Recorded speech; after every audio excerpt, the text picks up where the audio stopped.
Api di Bukit Menoreh. Cerita, Esa Mintarja. Audiobook, novel silat. Bab 189. Sudah lama mereka tidak mendapat kesempatan untuk melakukan perampokan dan perampasan karena daerah jelajah mereka telah kita kuasai. Karena itu, maka biarlah kali ini kita memberi kesempatan kepada mereka untuk melakukannya. Aku tidak peduli. Jika mereka akan melakukan, biarlah mereka melakukan tanpa menyinggung tubuh kita.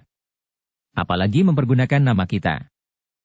Tetapi dengan demikian kita tidak akan mendapatkan keuntungan apapun juga. Jadi, jika Empu percaya kepadaku, biarlah aku sendiri melakukannya. Mungkin tenagaku diperlukan di sini, tetapi tugas ini pun aku kira cukup sepadan aku lakukan. Empu Pinang Aring mengangguk-angguk. Ia mengerti maksud orang bertubuh gemuk itu. Ia akan melakukan perampokan itu dengan mempergunakan beberapa kelompok yang semula memang sudah ada di sekitar Gunung Tidar ini. Namun demikian ia berkata, "Pikirkanlah baik-baik. Apakah dengan demikian kau tidak hanya sekedar mempertaruhkan diri tanpa mendapat keuntungan apapun juga? Bahkan mungkin pada saatnya kau justru akan dibantai oleh orang-orang dalam kelompok-kelompok penyamun itu sendiri setelah kau berhasil?" Orang itu menggeleng. Katanya, "Tidak, Empu. Mereka tahu siapa aku. Mereka tidak akan berani melakukannya. Apalagi aku memang berada di dalam lingkungan Empu Pinang Aring. Bagaimanakah anggapan mereka terhadapmu? Ayahku memang salah seorang pimpinan kelompok yang semula tidak menguasai daerah perburuan yang luas, karena ayahku memang bukan orang yang pertama. Ada beberapa orang yang memiliki kemampuan seperti ayahku dan bahkan memiliki pengikut lebih banyak. Tetapi setelah aku dewasa, dan aku datang ke dalam lingkungan ayahku dengan ilmu yang ada padaku, maka keadaan segera berubah. Dan Empu mengetahuinya, bahwa di daerah ini aku mendapat gelar harimau hitam berkuku pedang. Bukankah gelar itu telah menunjukkan kedudukan dan tempat yang khusus bagiku? Apalagi setelah aku meninggalkan tempat ini dan berada dalam lingkungan yang lebih baik seperti sekarang ini. Mereka tentu tidak akan berani berbuat sesuatu atasku. Mungkin bukan karena aku sendiri, tetapi justru karena kekuasaan Empu Pinang Aring di sini bersama pasukannya."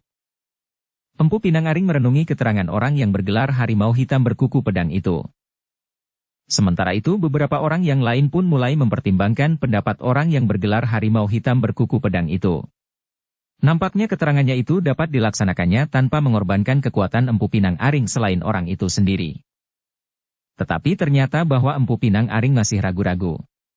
Dengan nada yang datar ia bertanya, "Apakah kau merasa bahwa kau cukup mempunyai pengaruh untuk menghimpun kekuatan yang berpencaran dan bahkan kadang-kadang saling bertentangan itu?" "Aku akan mencoba, Empu.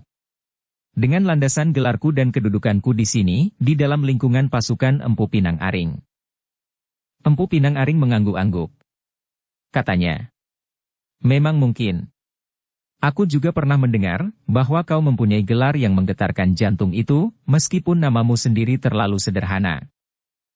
Bukankah sebelum kau bergelar harimau hitam kau dikenal dengan namamu sendiri di lingkungan ini? Gandu? Bukankah Gandu itu memang namamu?" "Iya, Empu. Tetapi di daerah ini di masa mudaku, aku lebih dikenal dengan nama panggilanku Demung. Lengkapnya Gandu Demung. Dan sekarang, Gandu Demung yang bergelar harimau hitam berkuku pedang." Penganti berdesis sambil tertawa. Gandu Demung memandangnya dengan sudut matanya. Sikap penganti itu ternyata telah menyinggung perasaannya meskipun ia sama sekali tidak menunjukkan sikap apapun. Apalagi ia sadar, bahwa penganti mempunyai kedudukan yang lebih baik daripadanya di hadapan Empu Pinang Aring, karena ia memang lebih lama berada di dalam lingkungan itu.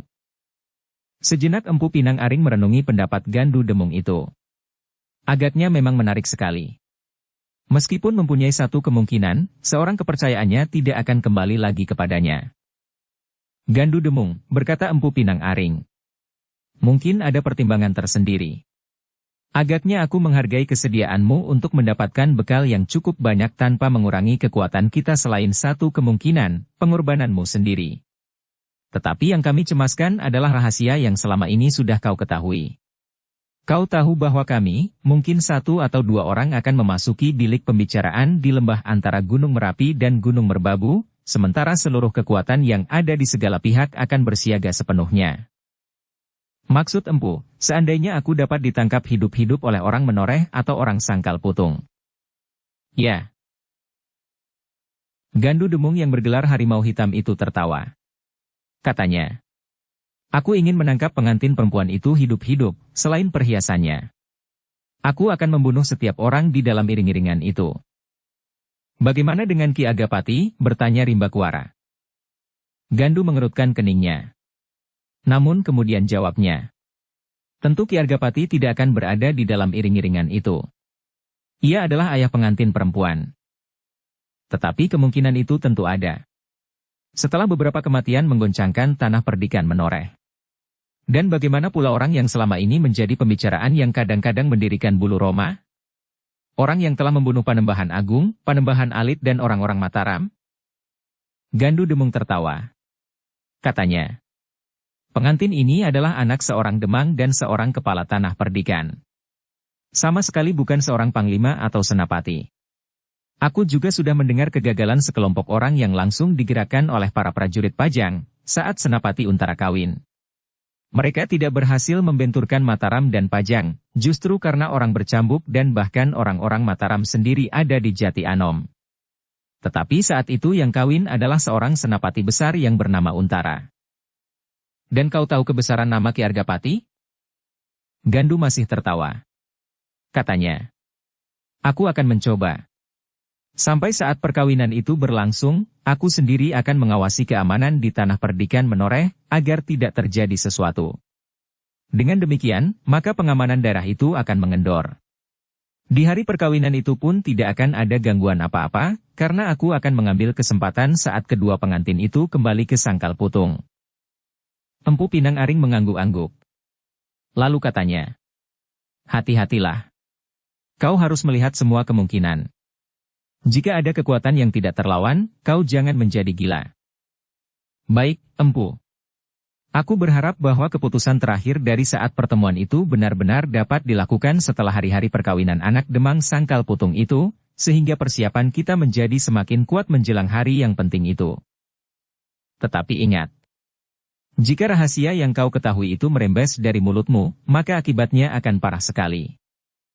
Aku akan memilih mati daripada mengkhianati perjuangan yang besar ini. Empu Pinang Aring mengangguk-angguk. Lalu, terserahlah kepadamu. Tetapi aku tidak dapat memberikan orang-orangku seorang pun untuk membantumu karena aku tidak mau kehilangan lagi. Baik, Empu. Aku akan menemui saudara-saudaraku yang masih ada di dalam lingkungan itu.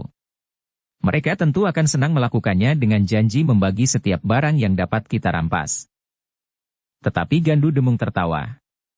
Katanya, mereka dapat dibungkam buat selama-lamanya setelah aku berhasil.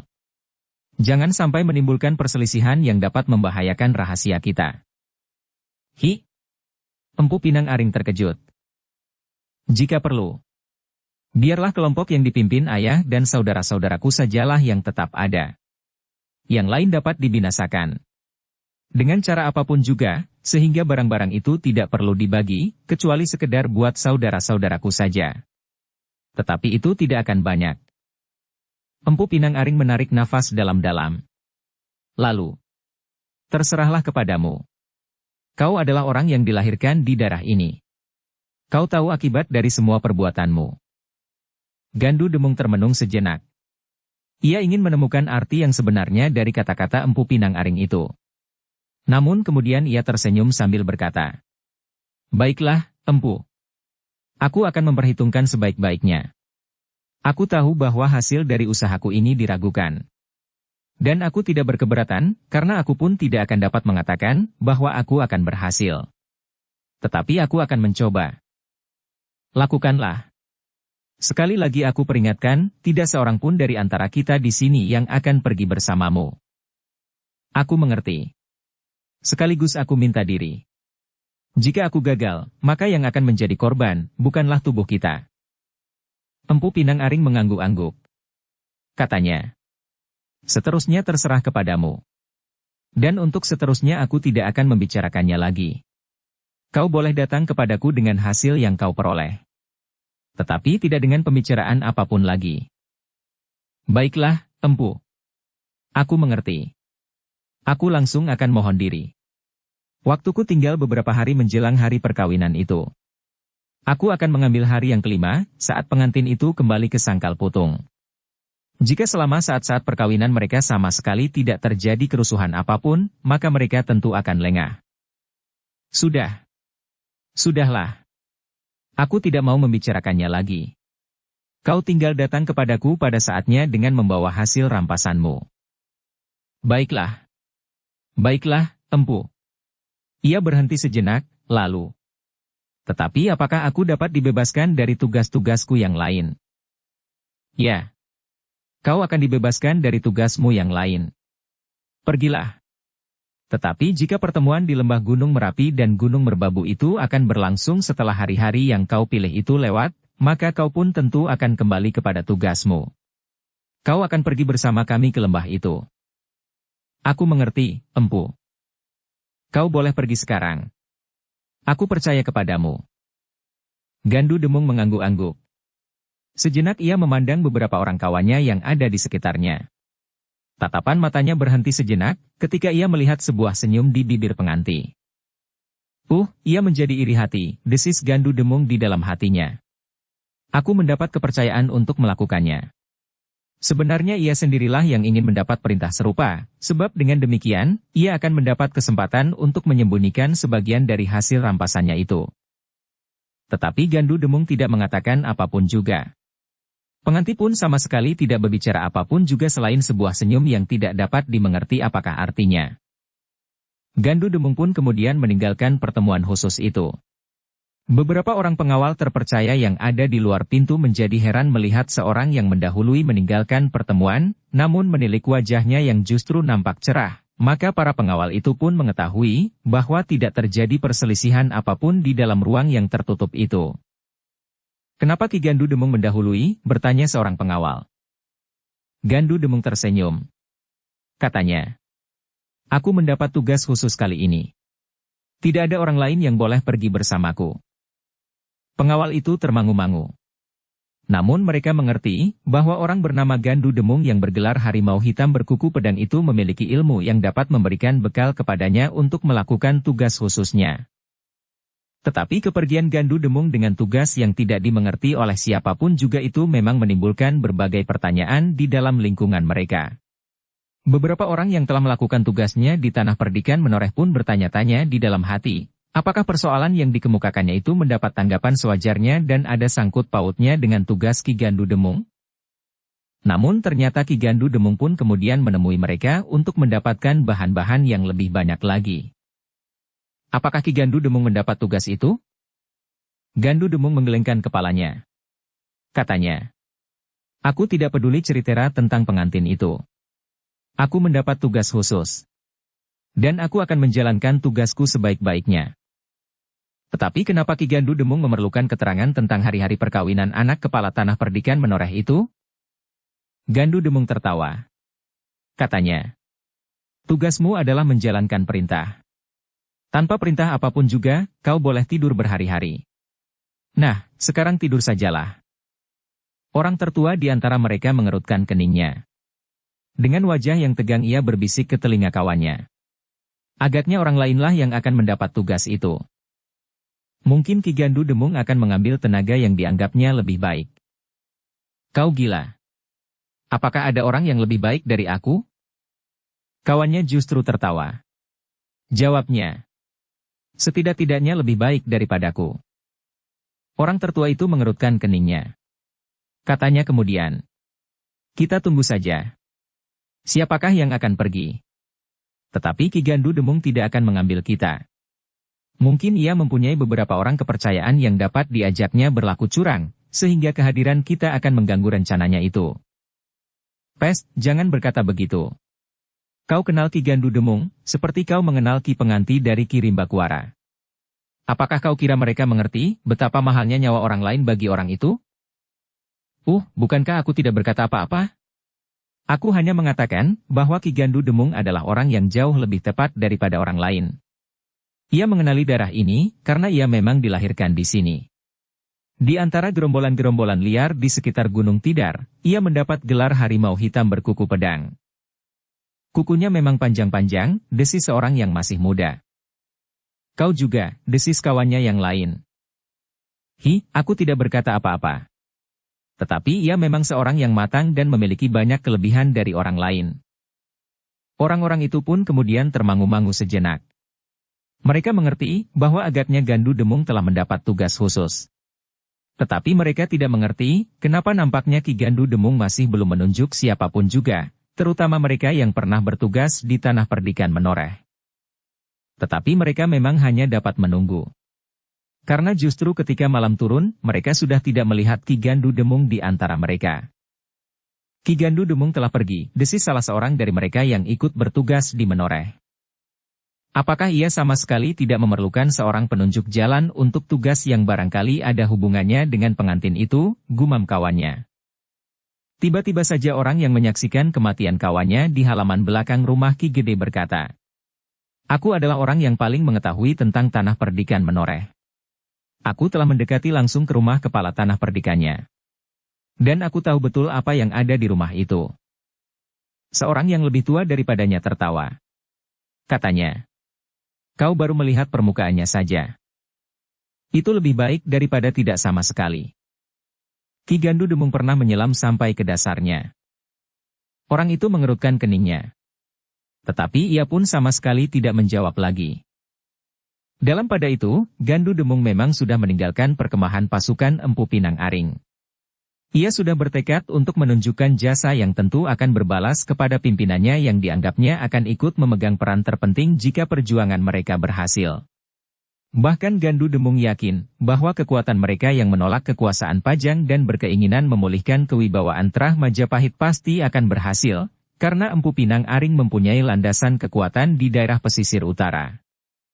Jika kekuatan yang akan mengadakan pembicaraan di lembah antara Gunung Merapi dan Gunung Merbabu itu dapat mencapai kesepakatan, maka kekuatan yang akan tergabung itu tentu tidak akan dapat terbendung, baik oleh Pajang apalagi oleh Mataram, karena sebagian dari kekuatan pokok ada di dalam istana Pajang itu sendiri. Selain kekuatan dari pesisir utara dan daerah timur yang kecewa, berkata Gandu Demung kepada diri sendiri.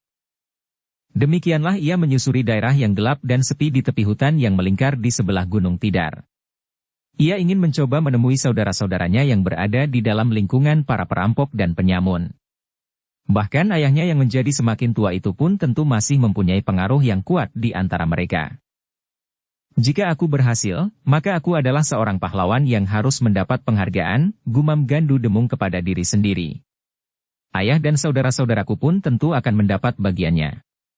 Mungkin ayah akan mendapatkan Tanah Perdikan Menoreh, atau menjadi seorang demang di daerah yang subur di sekitar Gunung Merapi atau Gunung Merbabu.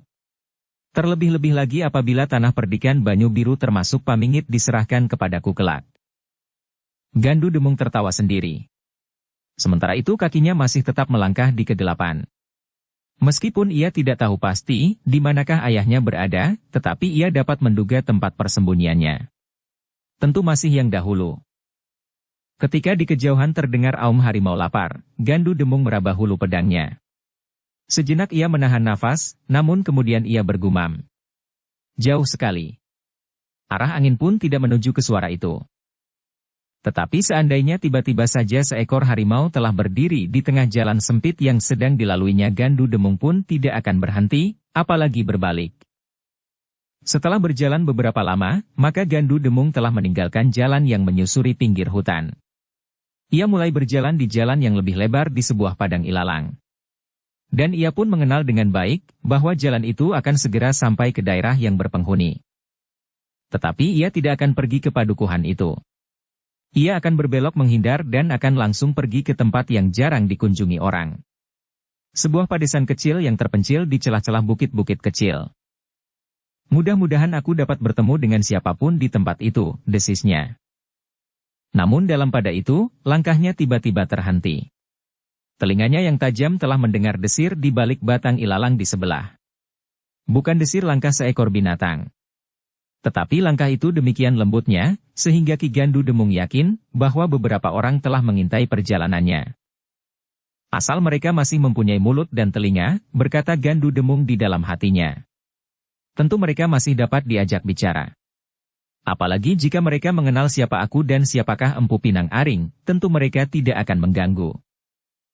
Meskipun Gandu Demung telah menyadari bahwa beberapa orang sedang mengikutinya, namun ia pun terkejut ketika tiba-tiba ia mendengar salah seorang dari mereka membentaknya.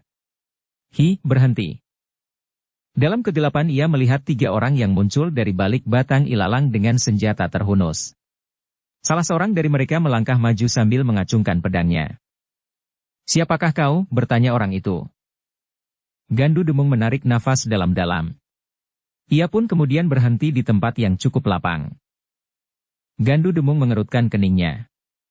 Ia mencoba mengenali wajah orang itu, barangkali ia pernah melihat sebelumnya. Tetapi di dalam keremangan malam ia sama sekali tidak dapat melihat wajah itu dengan jelas. "Jawab. Siapakah kau dan apakah maksudmu lewat jalan ini?" Gandu Demung masih tetap tenang. Apalagi setelah ia mengetahui bahwa yang berdiri di hadapannya hanyalah 3 orang saja. Namun demikian Gandu Demung tidak segera menjawab. Ia ingin orang-orang itu menjadi lebih dekat lagi. "Hi, apakah kau bisu atau tuli?" salah seorang dari ketiga orang itu membentak. Tetapi seperti yang diharapkan oleh Gandu Demung, maka mereka pun melangkah semakin dekat. Meskipun demikian, Gandu Demung tetap tidak dapat mengenali mereka, sehingga karena itu, maka ia pun bertanya di luar sadarnya. "Siapakah kalian, Hi?" "Gila," salah seorang dari ketiga orang itu menggeram. "Kau belum menjawab pertanyaanku. Siapa kau?" Oh, Gandu Demung sadar akan ketelanjurannya. "Baiklah. Namaku Gandu Demung. Apakah kau pernah mendengar?" Sejenak ketiga orang itu termangu-mangu. Namun kemudian salah seorang dari ketiganya berdesis. "Aku tidak pernah mendengar nama itu." "Mungkin kau belum pernah mendengarnya. Agaknya kalian orang baru di sini. Orang baru yang harus sudah menyingkir karena kehadiran Empu Pinang Aring. Persetan dengan iblis itu." "Hi." Gandu Demung terkejut. "Kau berani mengucapkan kata-kata itu?" Ternyata orang itu pun menjadi ragu-ragu. Namun kemudian ia membentak untuk menyembunyikan keraguan-raguannya. "Siapa kau, Hi? Siapa?" "Sudah aku sebut namaku. Nama yang tidak berarti sama sekali bagiku. Tetapi siapa kau dan dalam hubungan apakah kau berada di sini sekarang ini?" Gandu Demung mengangguk-angguk. Jawabnya, "Baiklah. Agaknya kalian benar-benar orang baru di sini. Aku tidak tahu dari gerombolan yang manakah kalian sebenarnya. Tetapi barangkali kawan-kawanmu pernah menyebut sebuah gelar, harimau hitam berkuku pedang." Hi, ketiga orang itu terkejut. Beberapa saat mereka termangu-mangu. Baru kemudian salah seorang dari mereka menggeram. "Kau ingin menakut-nakuti kami?" "Sama sekali tidak. Gelar itu memang gelar yang diberikan kepadaku oleh orang-orang yang justru tidak aku mengerti. Bahkan arti dari gelar itu pun tidak aku mengerti pula. Apakah yang sama dengan harimau hitam? Apalagi berkuku pedang, sedang aku hanya mempunyai sebilah pedang saja. Persetan. Tetapi aku memang pernah mendengar gelar itu. Gelar dari seorang yang ditakuti di daerah ini. Tetapi sejak kehadiran Empu Pinang Aring, harimau hitam itu tidak pernah terdengar lagi. Ternyata ia pun tidak lebih dari seorang pengecut." "Kau salah, Kisanak. Harimau hitam itu tidak hilang pada saat Empu Pinang Aring datang kemari. Tetapi jauh sebelum itu, karena harimau hitam itu memang berada di dalam lingkungan pasukan Empu Pinang Aring sejak lama. Dan sekarang, kebetulan sekali Empu Pinang Aring dan orang-orangnya yang terpercaya berada di daerah ini termasuk aku, harimau hitam berkuku pedang." Ketiga orang itu termangu-mangu sejenak. Baru sejenak kemudian salah seorang dari mereka menggeram. "Meskipun kau benar-benar harimau hitam berkuku pedang seperti yang pernah aku dengar namanya, dan bahkan kau adalah salah seorang dari pasukan Empu Pinang Aring, namun aku ingin meyakinkan bahwa kekuatan gerombolan Candramawa belum lenyap dari daerah ini. Bahkan semakin lama justru menjadi semakin kuat. Jika Empu Pinang Aring mengabaikan kekuatan gerombolan Candramawa, maka ia akan menyesal." Gandu Demung mengerutkan keningnya. Dengan suara yang dalam ia mengulang. "Candramawa. Aku pernah mendengar nama gerombolan Candramawa yang dipimpin oleh Ki Bajang Garing." "Hi, apakah kau anak buah Ki Bajang Garing?" Ketiga orang itu terkejut. Salah seorang dari mereka bertanya. Kau kenal nama Ki Bajanggaring? Tetapi itu pun tidak mustahil karena nama Ki Bajanggaring di daerah ini tidak kurang dari nama Empu Pinang Aring. Gandu Demung tertawa. Katanya, kau benar-benar anak yang dungu. Kau sama sekali tidak mempunyai gambaran, betapa perbandingan yang sama sekali tidak seimbang antara gerombolan yang kau sebut Candramawa pimpinan Ki Bajanggaring itu. Persetan. Sekarang sebut, apa maumu sebenarnya? Kisanak, berkata Gandu Demung. Sebenarnya aku tidak akan mencari persoalan. Aku datang dengan maksud baik. Aku ingin membuat hubungan dengan gerombolan-gerombolan yang semula ada di daerah sekitar Gunung Tidar ini, namun yang kemudian tercerai-berai karena kehadiran Empu Pinang Aring. Kami tidak tercerai-berai. Baiklah. Tetapi ketahuilah bahwa aku adalah Gandu Demung yang bergelar harimau hitam berkuku pedang. Jika kau masih belum jelas, maka kau tentu pernah mendengar nama orang tua yang tentu dikenal dengan baik oleh Ki Bajanggaring. Siapakah orang tua itu? Kewajiban menerimanya. Ki Carangsoka. Persetan dengan Carangsoka. Tentu orang-orang dari gerombolan Candramawa mengenal orang yang bernama Ki Carangsoka. Ia adalah musuh bebuyutan Ki Bajanggaring. Jika kau termasuk salah seorang anak buah Ki Carangsoka, maka kau memang pantas dibinasakan sebelum kau berhasil berbuat sesuatu yang dapat mencelakakan gerombolan Candramawa. Kenapa mencelakakan? Kau tentu akan dapat bercerita bahwa kami bertiga berada di daerah ini. Orang-orang dari Carangsoka tentu akan menelusuri daerah ini pula untuk membuat perkara dengan orang-orang dari gerombolan kami. Kalian agaknya terlampau berprasangka. Sebenarnya kami ingin membuat hubungan menjadi lebih segar daripada permusuhan yang tidak ada artinya. Ketahuilah, aku bukan saja orang dari gerombolan Carangsoka, tetapi aku adalah anaknya laki-laki. Ketiga orang itu termangu-mangu. Namun salah seorang dari mereka segera menggeram. Jika kau anak Ki Carangsoka, maka kau memang pantas dilumatkan di sini. Gandu Demung tersenyum. Jawabnya. Kalian memang orang-orang baru di lingkungan gerombolan Candramawa. Tentu sesudah aku meninggalkan lingkungan ayah dan saudara-saudaraku, sehingga karena itu kalian belum mengenal aku. Tetapi sebaiknya aku memperingatkan sekali lagi, jangan kau ganggu aku. Aku justru ingin membuat hubungan yang lebih baik dari setiap lingkungan yang tersisih dari daerah ini karena kehadiran Empu Pinang Aring. Memang, sahut salah seorang dari mereka. Aku belum mengenalmu, meskipun namamu pernah aku dengar. Tetapi kau pun belum pernah mengenal kami. Kami hadir ke dalam lingkungan tikus-tikus kecil yang menyebut dirinya gerombolan Candramawa. Hanya ada seorang yang pantas disebut laki-laki. Yaitu Ki Bajanggaring. Baru kemudian setelah kami ada di dalam lingkungan mereka, setiap gerombolan mengakui bahwa gerombolan Candramawa pantas mendapat tempat tertinggi. Dan orang yang bernama Carangsoka itu tidak akan berani menyentuh bayi sekalipun yang berada di dalam perlindungan kami. Wajah Gandu Demung menjadi tegang. Dengan suara yang datar ia berkata, "Jangan berkata begitu. Jangan membuat hatiku yang semula cair menjadi beku dan kehilangan sikap bersahabat. Persetan. Kau akan mati, dan tidak seorang pun yang mengetahui di mana mayatmu." Empu Pinang Aring sebenarnya tidak menakutkan sama sekali. Tetapi karena jumlah anak buahnya yang tidak terhitung sajalah yang memaksa kami menyingkir untuk sementara. Gandu Demung mencoba menahan perasaannya. Namun terloncat juga dari mulutnya. Kau jangan membuat aku semakin marah. Aku masih mencoba untuk mengekang diri karena aku mempunyai kepentingan yang perlu kalian dengar. Jika kalian dapat sedikit menahan hati dan mendengarkan keteranganku, mungkin kita tidak akan mudah terlibat dalam perselisihan. Nah, desis yang bertubuh jangkung. Kau sudah mulai gelisah dan mencari dalih untuk menyelamatkan diri. Persetan. Gandu Demung menggeram. Kau masih dapat berlagak. Baiklah. Jika kalian memang memaksakan perselisihan, aku tidak berkeberatan sama sekali. Tetapi jika salah seorang dari kalian terbunuh, itu bukan salahku. Dan jika kau hilang tanpa diketahui kemanakah bujur lintangnya, maka nyawamu tidak usah menyesal. Empu Pinang Aring yang mempunyai pasukan sebanyak semut di ladang ini pun tidak akan dapat berbuat apa-apa karena ia tidak akan pernah mengetahui kemana kau pergi. Gandu Demung benar-benar menjadi marah. Karena itu maka ia pun kemudian berkata lantang. Baiklah. Kita akan melihat, siapakah di antara kita yang hanya pandai membual. Meskipun kalian bertiga, tetapi anak Carang Soka tidak akan mengecewakan, apalagi ia adalah harimau hitam berkuku pedang yang mendapat kepercayaan khusus dari Empu Pinang Aring. Orang yang bertubuh jangkung itu tertawa, katanya.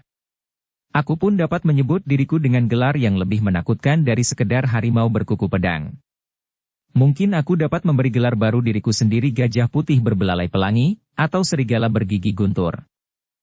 Cukup, bentak Gandu Demung. Sudah tiba waktunya untuk membungkam mulutmu selama-lamanya. Orang bertubuh jangkung itu masih akan tertawa.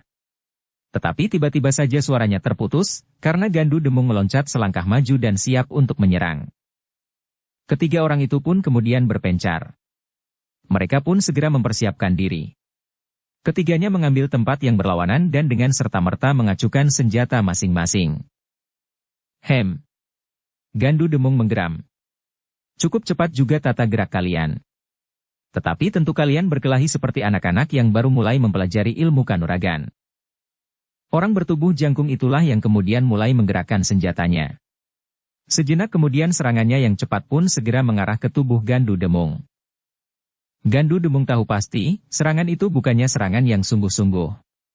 Karena itu, maka ia pun tidak perlu meloncat menghindarinya.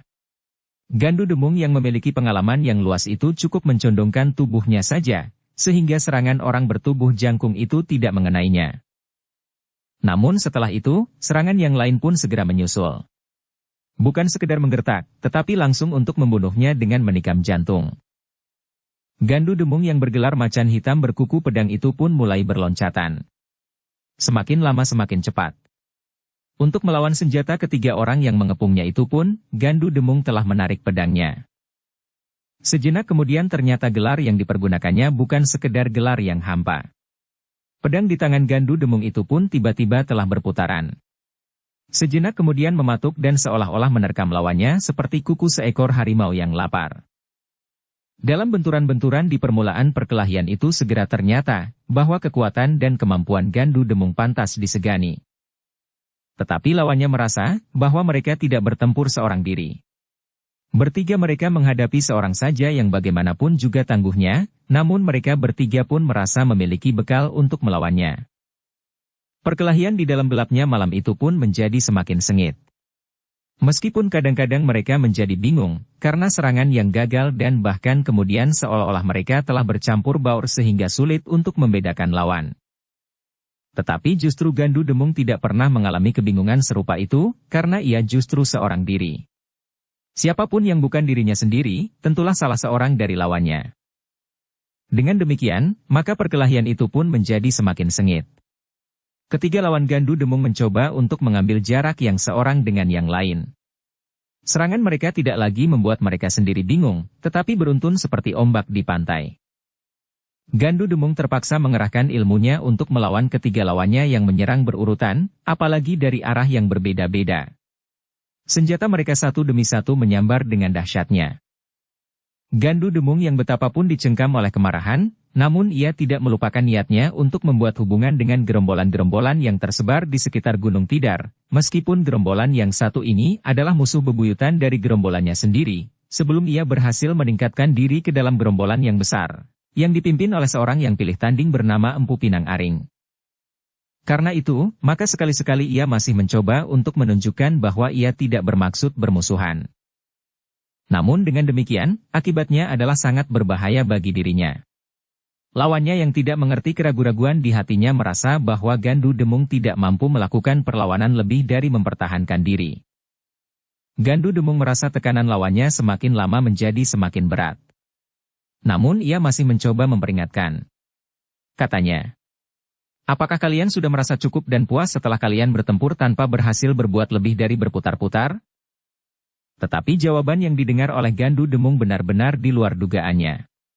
Salah seorang dari ketiga lawannya dari gerombolan Candramawa itu menggeram. Kami merasa cukup dan puas setelah kami melompati mayatnya. Jangan membuat aku kehilangan pengamatan diri, desis Gandu Demung. Aku tidak peduli. Aku dapat berbuat lebih banyak dari yang sudah aku lakukan. Persetan, yang jangkung menggeram. Jika kau dapat melakukan tentu sudah kau lakukan. Gandu Demung menggeretakkan giginya. Namun ia masih berkata, "Aku datang tidak dengan niat bermusuhan. Cobalah mengerti. Atau jika kalian bersedia membawa aku kepada pimpinanmu, Ki Bajang Garing." "Tutup mulutmu," bentak Yang Jangkung sambil menyerang dengan dahsyatnya. Gandu Demung meloncat surut sambil menarik kepalanya. Hampir saja senjata lawannya menyambar mulutnya. Dengan demikian Gandu Demung merasa bahwa tidak ada gunanya lagi meyakinkan mereka. Tetapi sudah tentu dengan membunuh mereka bertiga, maka usahanya untuk menghubungi gerombolan-gerombolan di sekitar Gunung Tidar akan terganggu. Setidak-tidaknya gerombolan Candramawa dan sahabat-sahabatnya. Tetapi selagi Gandu Demung itu diganggu oleh berbagai macam gambaran tentang kemungkinan-kemungkinan hubungan yang sedang dirintisnya, lawannya justru menyerang semakin sengit, sehingga tiba-tiba saja terasa pundaknya telah disengat oleh perasaan pedih. Gandu Demung meloncat surut beberapa langkah. Tangan kirinya telah bergerak di luar sadarnya, meraba pundak kanannya. Terasa cairan yang basah telah mengalir dari sebuah luka yang meskipun hanya segores kecil, namun cukup membakar jantung. "Gila," geram Gandu Demung. "Kalian melukai aku. Melukai pundak kananku." Tetapi yang didengar adalah suara tertawa nyaring. Orang yang bertubuh jangkung menyahut di sela-sela suara tertawanya. "Kesalahanmu, Kisanak, kau menganggap bahwa daerah ini adalah daerah mati. Setelah kau pergi, kau mengira bahwa daerah ini tidak tumbuh dengan suburnya. Dan kini kau harus melihat kekuatan-kekuatan baru yang tumbuh di tempat asalmu yang telah melampaui perkembangan ilmumu meskipun kau berada di lingkungan yang lebih memungkinkan." Kata-kata itu semakin membakar isi dadanya. Darahnya yang bagaikan mendidih telah bergolak sampai ke ujung ubun-ubun. Dengan suara yang datar Gandu Demung berkata, "Kalian memang orang-orang yang tidak dapat diajak berbicara. Kalian benar-benar tidak mempunyai otak, selain sedikit tenaga yang liar. Baiklah. Jika kalian benar-benar tidak mau mengerti dan melihat kenyataan yang kalian hadapi." Gandu Demung tidak dapat melanjutkan kata-katanya. Lawannya telah menyerangnya bagaikan badai yang menghantam berurutan dari segenap arah. Sekali lagi Gandu Demung terpaksa meloncat mundur. Tetapi kali ini Gandu Demung benar-benar telah mempersiapkan diri sebaik-baiknya. Dengan gigi gemeretak ia kemudian berkata, "Aku akan membunuh salah seorang dari kalian, kemudian mencoba untuk berbicara lagi." Namun Gandu Demung harus meloncat surut sekali lagi. Serangan lawannya menghantamnya sekali lagi dengan dahsyatnya. "Memang tidak ada pilihan lain," katanya di dalam hati. "Ketiga orang ini terlalu sombong." Kemarahan yang sudah tidak terkendalikan lagi, ternyata telah mencengkam jantung Gandu Demung. Itulah sebabnya maka kemudian ia telah mengerahkan kemampuannya untuk melawan ketiga orang yang sama sekali tidak menyadari apa yang sebenarnya sedang dihadapi. Apalagi luka di pundak Gandu Demung, sama sekali tidak menguntungkan mereka, meskipun mereka merasa bahwa luka itu adalah pertanda bahwa mereka bertiga akan segera dapat menguasai keadaan. Tetapi yang terjadi adalah sebaliknya. Gandu Demung telah mengerahkan ilmunya. Meskipun ia harus melawan tiga orang sekaligus, ternyata bahwa ia mampu mendesaknya, bahkan kemudian seolah-olah ketiga lawannya tidak lagi mendapat kesempatan sama sekali untuk mempertahankan dirinya. "Gila," teriak yang bertubuh jangkung yang mendapat tekanan terberat dari Gandu Demung. "Panggillah kawan terdekat dengan isyarat." Orang ini agaknya telah menjadi gila. Ternyata perintah itu telah mendebarkan jantung Gandu Demung. Jika demikian, tentu berarti ia akan mendapat lawan semakin banyak. Gandu Demung masih sempat melihat salah seorang dari ketiga lawannya mengambil sesuatu dari kantongnya. Sepotong carang pering apus, yang kemudian dilekatkan di mulutnya. Gandu Demung mengerti bahwa sepotong carang itu tentu sebuah sempritan yang mampu berteriak nyaring, apalagi di malam hari yang sepi. Dengan suara sempritan itu menurut dugaannya, akan berdatangan beberapa orang yang akan mengepungnya. Gandu Demung tidak mau mengalami kesulitan yang lebih parah lagi. Apalagi sebelum ia bertemu dengan sanak saudaranya dan mengutarakan maksudnya. Karena itu, maka ketika orang yang meletakkan sempritan itu di mulutnya siap untuk ditiup, maka Gandu Demung telah mengerahkan segenap kemampuannya dan menyerang seperti badai sehingga karena itu maka orang yang membawa sempritan itu untuk selamanya tidak pernah sempat membunyikannya. Yang terdengar justru sebuah keluhan yang tertahan ketika ujung pedang Gandu Demung sempat merobek dada orang itu dan mendorongnya jatuh terlentang. Gila, anak setan, teriak orang bertubuh jangkung itu dengan kasarnya. Tetapi Gandu Demung menjawab dengan suara yang geram. Bukan salahku. Aku sudah berusaha mengajak kalian berbicara. Kau akan dicincang sampai lumat oleh Ki Bajang Garing. Jika ia ada, mungkin aku justru dapat berbicara dengan baik. Karena aku yakin, bahwa Ki Bajang Garing bukan orang sedungu kau. Lawannya yang semakin terdesak tidak sempat menjawab karena serangan Gandu Demung yang semakin dahsyat. Namun dalam pada itu, mereka yang sedang bertempur itu terkejut ketika mereka mendengar suara tertawa yang berat. Suara yang telah menghentikan perkelahian itu untuk beberapa saat. Namun sementara itu Gandu Demung meloncat surut ke belakang dan bersiap menghadapi kemungkinan yang barangkali menjadi lebih buruk lagi baginya. Dari dalam kegelapan Gandu Demung melihat sesosok tubuh yang pendek, lebih pendek dari dirinya sendiri, muncul diiringi oleh seorang yang bertubuh kekar dan kuat. Kau luar biasa, Kisanak, desis orang bertubuh pendek itu. Siapa kau? Bertanya Gandu Demung. Tetapi menilik wujudnya yang pernah dilihatnya sebelum ia meninggalkan tempat itu dan bergabung pada Empu Pinang Aring, maka ia yakin bahwa orang bertubuh pendek itu adalah Ki Bajang Garing. Aku datang pada saat-saat terakhir dari perkelahian yang menarik ini. Namun aku masih mendengar kau berkata, bahwa jika kau bertemu dengan Ki Bajang Garing, maka kau akan mendapat kesempatan untuk berbicara. Ya, jawab Gandu Demung. Ketiga orang-orangmu yang dungu itu agaknya lebih senang mati daripada mendengarkan pendapatku. Ki Bajang Garing tertawa. Kemudian ia pun memberikan isyarat kepada kawan-kawannya untuk mundur dan menghentikan perkelahian. Baiklah, Kisanak. Supaya aku tidak juga kau sebut dungu, maka aku akan mendengarkan bicaramu.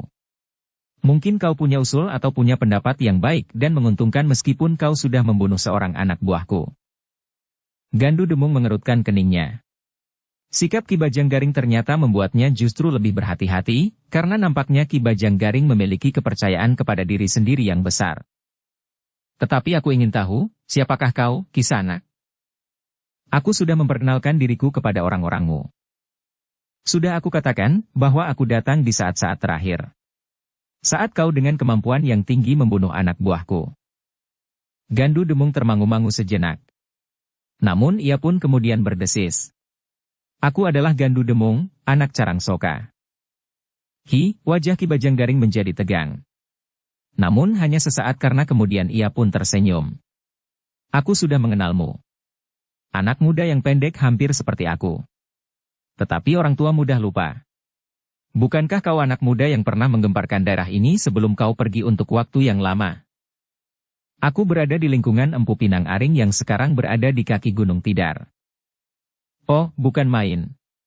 Kau memang pantas berada di lingkungan yang lebih besar daripada sekumpulan tikus-tikus kecil yang dipimpin oleh ayahmu itu. Ya. Aku menyadari. Karena itu aku pergi, ia berhenti sejenak, lalu. Tetapi pada saat yang penting ini aku telah bertemu bukan saja tikus-tikus kecil, tetapi cecurut yang dungu. Nah, apa katamu tentang orangmu yang mati? Tidak apa-apa. Bahkan aku mengagumimu. Apalagi kau sekarang berada di bawah perlindungan Empu Pinang Aring yang tentu mempunyai pengaruh pula. Untunglah bahwa kau belum menjadi cedera. Karena dengan demikian Empu Pinang Aring akan dapat terseret dalam tindakan yang keras dan kasar di daerah ini. Bukan sekedar basa-basi. Hal itu memang dapat terjadi. Dan kau harus mengerti, bahwa bagi Empu Pinang Aring, maka hampir tidak pernah ada kesempatan hidup bagi lawan-lawannya meskipun ia menyerah. Aku sudah mendengar. Ia adalah seorang pembunuh yang baik. Tetapi tentu saja hanya orang-orang yang dapat diketemukannya lah yang akan dapat dibunuhnya. Orang yang sempat mengelak Empu Pinang Aring tidak akan dapat membunuhnya. Aku tahu bahwa itu adalah senjatamu satu-satunya, dan menjauhinya tanpa diketahui di mana ia bersembunyi, sahut Gandu Demung. Karena bagimu dan kelompokmu, tidak ada kesempatan lain daripada berbuat demikian. Seperti yang dilakukan oleh ayahku sendiri. Ki Bajang Garing mengerutkan keningnya. Namun ia pun kemudian tertawa berkepanjangan. Orang-orang yang mendengar suara tertawanya menjadi berdebar-debar. Agaknya ada sesuatu yang ditekan di dalam hati Ki Bajang Garing. Agaknya kenyataan hadirnya Empu Pinang Aring sangat menyakitkan hatinya. Tetapi ia ternyata tidak dapat berbuat apa-apa. Ki Bajanggaring, berkata Gandu Demung. Kau memang harus menyadari keadaan itu. Ayahku pun menyadari dan pemimpin-pemimpin kelompok jadi semakin terbatas. Baiklah, aku akan melihat kenyataan itu. Tetapi cepat katakan, apa yang penting aku ketahui sekarang? Ki Bajanggaring, berkata Gandu Demung kemudian. Aku telah mendapat kepercayaan khusus dari Empu Pinang Aring kali ini. Empu Pinang Aring yang sedang sibuk itu, ternyata tidak mempunyai waktu lagi untuk melakukan sesuatu yang sebenarnya sangat bermanfaat bagi lingkungannya. Itulah sebabnya Empu Pinang Aring memerintahkan aku untuk melakukan menurut kebijaksanaan yang manapun yang akan aku tempuh. Tegasnya, aku mendapat kekuasaan sepenuhnya untuk melakukannya. Apakah yang akan kau lakukan? Gandu Demung pun kemudian menceritakan tentang hari-hari perkawinan anak Demang dari Sangkal Putung dan anak kepala tanah Perdikan Menoreh, meskipun hanya pokok masalahnya. Ia tidak memberitahukan perkawinan itu secara terperinci. Ki Bajanggaring tertawa kecil. Dengan nada suara yang datar ia bertanya. Apakah kau mengetahui hal itu sebaik-baiknya? Tentu, aku mempunyai bahan-bahannya. Tetapi Ki Bajanggaring berdesis. Aku yakin bahwa yang kau ketahui tidak selengkap yang aku ketahui. Aku tahu pasti hari-hari perkawinan itu. Dan aku tahu pasti kapan mereka akan diunduh ke Sangkal Putung. Itu bukan hal yang mustahil. Aku tahu semuanya, jawab Gandu Demung yang sebenarnya agak kecewa bahwa Ki Bajanggaring justru sudah mengetahui dengan lengkap. Lalu apa yang akan kau lakukan? Bertanya Ki Bajanggaring. Empu Pinang Aring tidak sempat menanganinya sendiri. Sudah kau katakan. Aku mendapat kekuasaan sepenuhnya. Dan aku mendapat hak untuk memilih, siapakah yang akan pergi bersamaku dari antara gerombolan-gerombolan yang ada di sekitar Gunung Tidar. Gila, geram Ki Bajanggaring. Hak apakah yang dapat diberikan oleh Empu Pinang Aring? Kami adalah orang-orang bebas yang tidak terikat perjanjian apapun dengan Empu Pinang Aring. Hak semacam itu tidak dapat diberikan oleh siapapun kepada siapapun, seolah-olah kami berada di bawah pengaruhnya. Apakah kau sudah mempertimbangkan jawaban itu masak-masak? Tiba-tiba saja Ki Bajanggaring menjadi ragu-ragu. Ia sadar sepenuhnya siapakah yang sedang dihadapinya. Namun ia tidak segera menjawab pertanyaan Gandu Demung itu. Gandu Demung melihat keraguan-raguan itu. Meskipun hanya samar-samar di dalam gelapnya malam. Justru karena itu maka ia pun mempergunakan kesempatan itu. Katanya. Ki Bajanggaring. Jika Ki Bajanggaring memang meyakini kata-kata itu, ucapkanlah sekali lagi. Kau jangan menantang, Gandu Demung. Ingat, kau seorang diri di sini. Sementara itu, dengan satu isyarat saja, maka beberapa orang anak buahku akan datang. Gandu Demung yang mengerti bahwa Ki Bajanggaring sedang mencari tumpuan kekuatan justru mengatakan. Aku sadar, Ki Bajanggaring. Tetapi aku juga sadar, bahwa aku akan dapat melepaskan diri dari tanganmu. Setidak-tidaknya aku akan dapat lari, dan selamat kembali ke dalam lingkungan Empu Pinang Aring dengan sebuah cerita yang menarik tentang gerombolanmu. Ki Bajanggaring menjadi tegang. Namun kemudian katanya. Cepat katakan. Tawaran apakah yang sebenarnya kau bawa, apapun istilah yang kau pergunakan tentang dirimu sendiri. Baiklah, berkata Gandu Demung. Gerombolanmu terpilih menjadi salah satu kelompok yang diperkenankan pergi bersamaku untuk mencegat iring-iringan itu. Persetan. Kita akan bersama-sama dengan beberapa kelompok yang lain. Apa yang kita dapatkan akan menjadi milik kita bersama.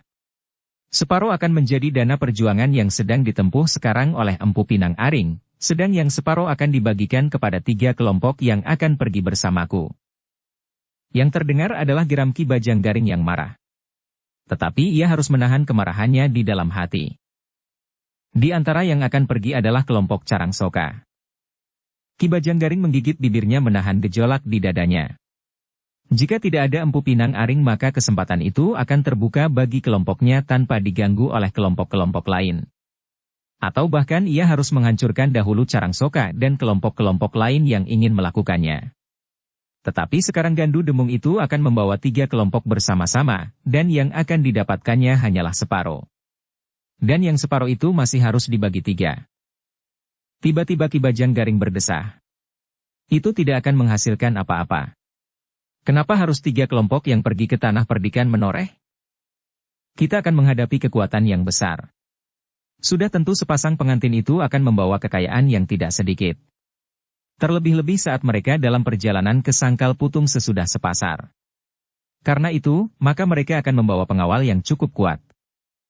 Aku tidak tahu bagaimana cara Empu Pinang Aring berpikir. Jika demikian, kenapa ia tidak mengerahkan saja pasukannya untuk melakukannya, sehingga dengan demikian ia akan mendapatkan seluruh kekayaan yang ada. Kekuatan Empu Pinang Aring aku kira lebih dari jumlah kekuatan 3 kelompok yang akan kau hubungi itu. Tentu. Tetapi tugas besar sedang dihadapinya, sehingga ia tidak sempat melakukannya. Bukankah aku sudah mengatakannya? Ki Bajanggaring menarik nafas dalam-dalam. Dengan demikian maka ia justru berdiri di tempat yang sulit, jika ia menolak maka kesulitannya akan bertambah-tambah. Tentu Empu Pinang Aring merasa sikapnya itu sebagai suatu tentangan, sehingga hubungan untuk selanjutnya akan bertambah buruk. Tetapi jika ia pergi juga memenuhinya, maka apakah yang didapatnya akan seimbang dengan tenaga yang akan diberikan untuk itu? Sejenak Ki Bajanggaring merenungi tawaran itu. Ia pun mempertimbangkan, kenapa Empu Pinang Aring sendiri tidak mau melakukannya dengan kekuatan sendiri. Meskipun seandainya Empu Pinang Aring sendiri sedang sibuk, maka pimpinannya dapat saja diserahkannya kepada Gandu Demung atau orang lain yang dipercayanya. Namun Ki Bajanggaring tidak sempat untuk berpikir terlalu lama. Gandu Demung segera mendesaknya. Ki Bajanggaring, cobalah kau menjawab. Jika kau mempunyai pertimbangan-pertimbangan tertentu, katakanlah. Mungkin justru akan berguna bagi pekerjaan yang berbahaya yang akan aku lakukan itu. Gandu Demung, berkata Ki Bajanggaring. Yang aku ketahui dari tanah perdikan menoreh adalah kekuatan pengawalnya yang mirip dengan susunan keprajuritan. Kemampuan mereka seorang demi seorang pun tidak terpaut banyak dari kemampuan prajurit-prajurit Pajang. Itulah sebabnya maka untuk melakukan sesuatu atas orang-orang dari tanah perdikan menoreh memang memerlukan perhitungan yang masak. Aku kira ayahmu pun mengetahuinya. Gandu Demung mengangguk-angguk. Katanya. Baiklah. Aku akan menemui ayah dan bertanya tentang kemungkinan-kemungkinan selanjutnya. Hubungan kita masih akan berkelanjutan, Ki Bajanggaring. Maaf bahwa aku terpaksa membunuh salah seorang anak buahmu karena ia tidak mau mendengarkan kata-kataku. Ia lebih senang berbicara dengan pedang daripada berbicara dengan mulut. Ki Bajanggaring menggeram. Tetapi ia tidak berbuat apa-apa. Justru karena ia mengetahui kemampuan Gandu Demung dan mengetahui kekuatan yang ada di belakangnya, Empu Pinang Aring. Betapa hatinya menjadi sakit namun dibiarkannya saja Gandu Demung kemudian melangkah meninggalkannya sambil minta diri. Aku akan meneruskan perjalananku. Kita akan segera bertemu kembali. Aku akan kembali ke daerah ini bersama ayahku dengan maksud baik. Tanpa permusuhan. Justru untuk mulai dengan kehidupan baru di daerah ini. Hubungan yang baik yang satu dengan yang lain. Ki Bajanggaring tidak menjawab. Dibiarkannya Gandu Demung melangkah semakin lama semakin jauh. Sementara itu, dua orang yang baru saja bertempur melawan Gandu Demung merenungi seorang kawannya yang terbunuh dengan tatapan mata yang tegang. Ketika Ki Bajanggaring berpaling kepadanya, salah seorang dari kedua orang itu berkata, "Kita tidak menuntut apapun juga dari kematiannya? Kenapa tidak kau lakukan sebelum aku mulai berbicara dengan Gandu Demung?" Jawaban itu benar-benar sebagai suatu tamparan yang pedih. Dengan demikian Ki Bajanggaring seolah-olah telah menunjukkan ketidakmampuannya berbuat apa-apa, setelah seorang kawannya terbunuh. Karena sebelumnya, selagi mereka masih bertiga, mereka tidak dapat mengalahkan Gandu Demung. Namun kemudian Ki Bajanggaring berkata, "Jangan berkecil hati jika kau bertiga dapat dikalahkannya. Gandu Demung memang memiliki ilmu yang tiada taranya. Aku kira kebanyakan dari kalian tidak akan dapat mengalahkannya sampai batas 5 orang." Kedua orang itu menarik nafas dalam-dalam. Dengan demikian berarti bahwa Ki Bajanggaring telah memaafkan mereka dan menganggap bahwa yang sudah terjadi itu tidak dapat mereka hindari lagi. Dengan demikian, maka yang dapat mereka lakukan kemudian adalah merawat mayat itu sebaik-baiknya dan membawanya kembali ke dalam sarang mereka untuk besok dikuburkan. Namun tawaran Gandu Demung itu merupakan sesuatu yang sangat membingungkan Ki Bajanggaring. Tetapi menilik kesungguhan Gandu Demung maka Ki Bajanggaring pun memperhitungkan bahwa jumlah yang dihadapi memang cukup besar. Beberapa orang yang dianggapnya mempunyai pertimbangan-pertimbangan yang baik segera dipanggilnya untuk membicarakan persoalan yang dihadapinya itu. Kita tidak tahu imbangan kekuatan dari kita, tiga kelompok itu dengan para pengawal yang akan mengawal pengantin itu dari tanah perdikan menoreh ke Sangkal Putung. Ya. Dan kita pun masih belum tahu imbangan kekuatan dari setiap kelompok yang akan ikut serta, sahut Ki Bajanggaring. Itu pun penting untuk diketahui. Jika tidak, maka kita akan dapat ditelan oleh kelompok yang lebih besar jika barang-barang rampasan itu sudah berada di tangan kita. Maksudku, di tangan ketiga kelompok yang akan dibawa oleh Gandu Demung itu, desis yang lain. Kita akan membebankan tanggung jawab kepada Gandu Demung. Tetapi hal itu patut untuk diperhatikan pula. Kita memang hidup dalam dunia yang selalu diselimuti oleh kecurigaan dan kecemasan, desis Ki Bajanggaring. Tetapi hal ini dapat kita bicarakan sebelumnya dengan Gandu Demung. Sekali-sekali kita harus berbuat jujur. Juga dalam imbangan kekuatan yang akan kita pergunakan untuk mencegat pengantin dari tanah perdikan menoreh itu. Kita dapat bersikap jujur. Tetapi apakah orang lain juga bersikap demikian? Terserah kepada pengamatan Gandu Demung. Tetapi tampaknya Gandu Demung sendiri dapat dipercaya. Jika kemudian ia sendiri berbuat curang dan mengerahkan kekuatan yang ada pada Empu Pinang Aring, maka itu adalah suatu kecelakaan yang tidak dapat kita hindari. Namun bahwa kita akan melawan sampai kesempatan terakhir tidak akan dapat diragukan lagi. Dan itu akan berarti jatuhnya korban pula di pihak mereka meskipun mereka berhasil menumpas kita. Beberapa orang yang mendengar penjelasan Ki Bajanggaring itu mengangguk-angguk. Mereka dapat mengerti maksud Ki Bajanggaring, dan nampaknya jalan pikirannya itu cukup hati-hati dan masuk akal. Daripada melawan tiga kelompok dari Gunung Tidar, tentu Empu Pinang Aring lebih baik melakukan perampokan itu sendiri, berkata Ki Bajanggaring kemudian. Menurut perhitungan nalar agaknya memang demikian, sahut seorang yang bertubuh tinggi. Demikianlah, nampaknya Ki Bajanggaring terpaksa dapat menerima ajakan itu meskipun agak segan juga, karena keraguan-raguan, apakah hasil yang akan diperoleh imbang dengan korban yang bakal jatuh. Namun karena sudah cukup lama ia tidak mendapat kesempatan, dan barang-barang simpanannya sudah menjadi semakin tipis, dan bahkan hampir habis jika tidak segera mendapatkan tambahan, maka ia pun berkata, "Jika benar sepasang pengantin itu membawa perhiasan, maka aku kira meskipun sedikit akan dapat memperpanjang persediaan kita sebelum kita menemukan daerah perburuan yang mantap meskipun mungkin agak jauh dari tempat ini." Tanah perdikan menoreh itu sendiri, berkata salah seorang anak buahnya. Tanah perdikan menoreh adalah daerah yang terlalu berat. Tetapi daerah pinggiran tanah perdikan itu dan Kademangan di sekitarnya memang mungkin dapat dipertimbangkan, jawab Ki Bajanggaring. Sementara itu, perjalanan Gandu Demung menjadi semakin jauh. Ia pun yakin bahwa Ki Bajanggaring akan menerima tawarannya, seperti juga ayahnya dan sebuah kelompok lagi yang akan dihubunginya setelah ia bertemu dengan ayahnya. Tiga kelompok yang terbesar di daerah ini tentu sudah cukup kuat. Apalagi jika orang-orang menoreh merasa daerahnya lebih aman kembali, dan menganggap apa yang telah terjadi itu bukannya kejahatan biasa, tetapi ada sangkut pautnya dendam perseorangan, berkata Gandu Demung di dalam hatinya. Karena itulah maka ia pun akan berusaha mempertahankan keamanan tanah perdikan menoreh sampai saatnya ia akan bertindak bersama ketiga kelompok itu. Jika barang-barang itu cukup banyak, maka aku tidak perlu mengkhianati ketiga kelompok itu. Tetapi jika yang kami peroleh terlalu sedikit, biarlah dengan terpaksa aku akan mengambil semuanya kecuali sekedarnya untuk ayah dan kelompoknya, berkata Gandu Demung di dalam hatinya. Pertemuan antara Gandu Demung dan ayah serta saudara-saudaranya merupakan pertemuan yang menggembirakan. Setelah beberapa saat lamanya ayahnya mengalami masa yang suram karena kehadiran Empu Pinang Aring, maka kehadiran anaknya yang diketahuinya berada di antara kelompok besar Empu Pinang Aring itu merupakan suatu harapan baginya. Keterangan yang kemudian diberikan oleh Gandu Demung ditanggapinya dengan ragu-ragu. Demikian saudara-saudara Gandu Demung yang menjadi sangat berhati-hati menghadapi perkembangan keadaan. Jangan ragu-ragu, berkata Gandu Demung.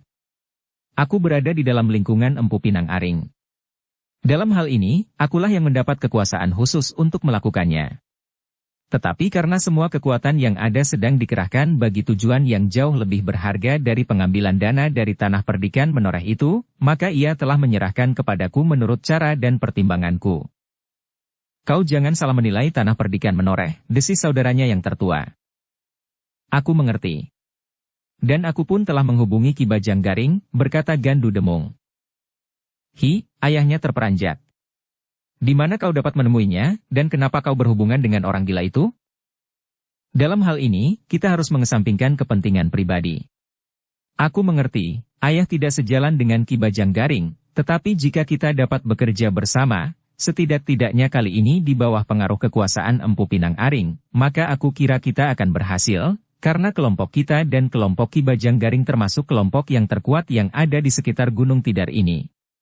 Ditambah satu kelompok lagi yang akan kita tentukan kemudian, maka aku kira kita sudah cukup kuat untuk mencegat dan mengambil semua barang-barang sepasang pengantin itu. Ayah dan saudara-saudara Gandu Demung mengangguk-angguk. Tetapi mereka masih saja ragu-ragu. Bahkan salah seorang saudaranya berkata, Bajang Garing tidak akan dapat diajak bekerja bersama. Ia akan berkhianat dan bahkan akan menjerumuskan kita ke dalam kesulitan. Aku sudah mempergunakan pengaruh kekuasaan Empu Pinang Aring, karena sebenarnya aku memang mendapat kekuasaan khusus untuk melakukannya kali ini. Saudara-saudaranya mengangguk-angguk, sementara Gandu Demung mulai menceritakan rencananya yang akan dilakukan di tanah perdikan menoreh, sejak ia akan memelihara keamanan daerah itu sampai saatnya hari perkawinan itu tiba. Kemudian memilih hari yang kelima saat pengantin itu meninggalkan tanah perdikan menoreh. Kita akan membicarakan di mana sebaik-baiknya kita melakukannya, berkata Gandu Demung kemudian. Di tanah perdikan menoreh sendiri, di penyeberangan Kali Praga atau di telatah Mataram yang masih jarang sekali dirambah oleh pengawal tanah yang baru berkembang itu, berkata Gandu Demung kemudian. Kita masih harus memikirkannya, berkata ayahnya. Waktunya tinggal sedikit, ayah, jawab Gandu Demung. Namun demikian, aku tidak dapat memaksa ayah mengambil kepastian sekarang. Sementara ayah berpikir, aku akan beristirahat di sini. Mungkin kita akan menentukan suatu hari untuk melihat-lihat tanah perdikan menoreh dan tempat yang paling baik untuk melakukannya. Mungkin pula kita harus mengetahui kira-kira berapa orang yang akan berada di dalam iring-iringan itu dengan melihat kedatangan pengantin laki-laki dari Sangkal Putung. Bahkan mungkin orang-orang tertentu dari Kademangan yang pantas diperhitungkan itu.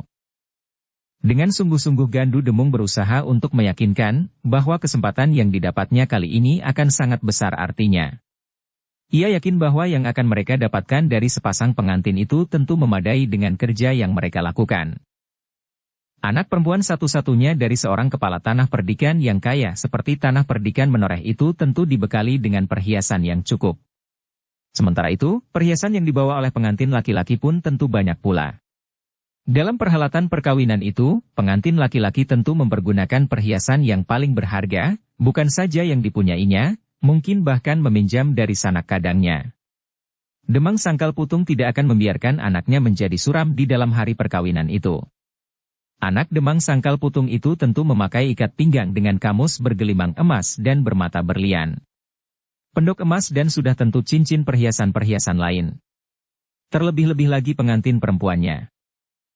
Tetapi ingat, tanah perdikan menoreh adalah tanah perdikan yang kuat, sahut ayahnya. Apakah ayah kira seluruh pengawal dari tanah perdikan menoreh akan ikut mengawalnya sampai ke telatah Mataram? Bahkan jika dipandang perlu, kita akan mencegat mereka di tempat yang sama sekali tidak mereka duga. Maksudmu? Pertentangan? Justru di ujung Kademangan Sangkal Putung sendiri, setelah mereka menyeberang hutan Tambak Baya. Mereka tentu tidak akan mengira bahwa mereka akan mengalami serangan dengan tiba-tiba. Sedangkan yang kita lakukan itu tentu tidak akan menyinggung tanah perdikan menoreh dan Mataram. Betapa bodohnya kau, jawab ayahnya. Kenapa kau tidak juga menjadi bertambah pandai? Jika kita mencelakai anak perempuan kepala tanah perdikan menoreh, apakah kita dapat menyebut diri kita tidak menyinggung tanah perdikan menoreh? Maksudku, jika ada pengawal yang dikirim oleh Ki Gede Menoreh sampai keterbatasan, maka mereka tentu sudah kembali. Bahkan seandainya Mataram mencoba melindungi mereka, maka pasukan pengawal Mataram tidak akan sampai memasuki Kademangan Sangkal Putung. Karena mereka tentu menganggap bahwa keadaan sudah aman. Itu adalah masalah pelaksanaan. Kita dapat membicarakan lebih mendalam. Tetapi yang penting bagi kita, apakah kita dapat mempercayai Empu Pinang Aring? Empu Pinang Aring mempunyai cita-cita yang besar bagi negeri ini. Karena itu, ia tentu tidak akan melukai hati orang-orang yang akan dapat menjadi penduduknya. Terlebih-lebih aku sendiri yang sudah ada di dalamnya. Karena itu, dalam hal ini Empu Pinang Aring tentu dapat dipercaya. Ayah dan saudara-saudara Gandu Demung mengangguk-angguk. Untuk beberapa lama mereka masih memperbincangkan persoalan yang sedang mereka hadapi. Dengan sungguh-sungguh Gandu Demung berusaha untuk membersihkan gambaran tentang kemungkinan-kemungkinan yang dapat terjadi. Yang manis tetapi juga yang pahit. Sudahlah, berkata ayahnya. Jika kau mau beristirahat di sini barang 1-2 hari beristirahatlah. Bukankah kau katakan bahwa aku tidak perlu mengambil kepastian sekarang? Gandu Demung mengangguk-angguk sambil menjawab. Ya. Ya. Maksudku memang demikian. Hubunganku dengan Ki Bajanggaring seperti yang sudah aku katakan, hendaknya menjadi pertimbangan. Selain itu, barangkali ayah dapat menunjuk kelompok yang lain yang memadai, sebagai kelompok ketiga. Kau belum melihat kekuatan yang sebenarnya dari kelompok kita, kelompok Ki Bajanggaring, dan kelompok-kelompok yang lain, berkata saudaranya yang paling tua. Sehingga dengan demikian sebenarnya kau belum dapat mengatakan, bahwa 3, 4 atau 1 kelompok sudah cukup untuk melakukan tugas itu. Aku sudah mempunyai gambaran, jawab Gandu Demung. Bukankah sejak kecil aku berada dalam lingkungan ini? Tetapi perubahan telah banyak terjadi di daerah ini. Yang kecil sudah menjadi besar, tetapi yang besar justru menjadi kecil. Baiklah. Baiklah besok aku akan melihat, sudah barang tentu yang pertama-tama adalah kelompok kita sendiri. Kau akan melihat yang tidak pernah kau bayangkan sebelumnya. Gandu Demung mengerutkan keningnya. Namun ia menjawab. Tetapi ingat, pengantin itu akan dipertemukan dalam waktu yang singkat. Tidak ada sebulan lagi. Bahkan tinggal setengah bulan lebih sedikit. Kau harus mendapatkan kepastian waktu. Tentu. Seperti yang aku katakan, kita perlu melihat dan mengamati langsung tanah perdikan menoreh, menyusuri jalan menuju ke Sangkal Putung. Demikianlah untuk sementara pembicaraan itu berakhir. Gandu Demung memang tidak memaksakan agar saudara-saudaranya segera mengambil keputusan. Tetapi tanggapan saudara-saudaranya agaknya dapat diharapkan bahwa mereka tidak akan menolaknya. Adalah sudah menjadi kebiasaan Gandu Demung berada di segala tempat dan di segala cuaca. Itulah sebabnya, maka ia sama sekali tidak mengeluh bahwa ia harus berada di tempat yang sempit dan pengap di sarang keluarganya. Meskipun letak rumahnya tidak berubah, tetapi ternyata di malam hari, mereka tidak berada di rumah itu. Untuk sementara mereka menyingkir di sebuah gubuk kecil di Pategalan. Hanya perempuan dan anak-anak sajalah yang berada di rumahnya. Sebenarnya malam ini tidak perlu, berkata Gandu Demung. Jika yang kalian cemaskan adalah tindakan dari Empu Pinang Aring, tentu tidak akan berbahaya justru aku berada di sini. Kakaknya yang tertua menyahut. Biarlah kita membiasakan diri berada di tempat yang terpisah dari padukuhan, agar semua persoalan tidak akan menyangkut keluarga kita. Bukan saja sentuhan dengan Empu Pinang Aring, tetapi juga dengan gerombolan-gerombolan lain yang menjadi hampir kelaparan sekarang ini. Gandu Demung mengangguk-angguk. Ia mengerti bahwa kelompok-kelompok penjahat itu harus menjadi sangat berhati-hati dalam keadaan yang bagi mereka merupakan masa yang sulit. Karena dalam keadaan yang memaksa mereka tidak segan-segan untuk melakukan kekerasan atas kelompok-kelompok yang lain, yang menurut perhitungan mereka akan dapat dikalahkan. Karena itulah, maka kelompok-kelompok yang merasa dirinya terlampau kecil, akan segera lenyap, meskipun mungkin hanya untuk beberapa saat dan yang kelak apabila keadaan telah memungkinkan akan segera muncul kembali. Atau bahkan telah meninggalkan daerah itu untuk bergabung dengan kelompok-kelompok serupa di tempat yang jauh. Dalam pada itu, ternyata kehadiran Gandu Demung di tempatnya telah menimbulkan suatu gelombang yang menggerakkan kelompok-kelompok yang ada di sekitar Gunung Tidar. Di malam pertama, Gandu Demung tidak banyak berbicara lagi tentang rencananya. Ia merasa bahwa apa yang dikatakannya sudah cukup banyak. Baru di keesokan harinya, Gandu Demung bersama saudara-saudaranya melihat-lihat apakah yang sebenarnya ada di dalam kelompok mereka. Mungkin kau belum mengenal beberapa orang yang kini justru menjadi kekuatan kelompok kita, berkata kakaknya yang tertua. Gandu Demung mengangguk-angguk. Ia memang melihat beberapa orang baru di dalam lingkungannya. Mereka telah kami panggil untuk kami perkenalkan dengan kau, berkata kakaknya yang tertua. Gandu Demung menarik nafas dalam-dalam. Ternyata kakaknya telah membawanya ke tempat yang jarang sekali disentuh kaki manusia. Di pinggir hutan, di tepian sungai berpasir. Di manakah mereka tinggal selama ini? Bertanya Gandu Demung. Mereka berada di dalam lingkungan keluarga masing-masing. Aku kira seperti juga orang-orang Ki Bajang Garing. Hanya dalam saat-saat tertentu kita berkumpul dan berbicara tentang keadaan kita dalam keseluruhan. Gandu Demung mengangguk-angguk. Katanya. Ternyata susunan kelompok ini justru menjadi semakin baik dan rapi. Tetapi sayang, bahwa aku sudah tidak dapat berada di antara kalian semuanya, karena aku merasa terpanggil ke dalam tugas yang lebih besar.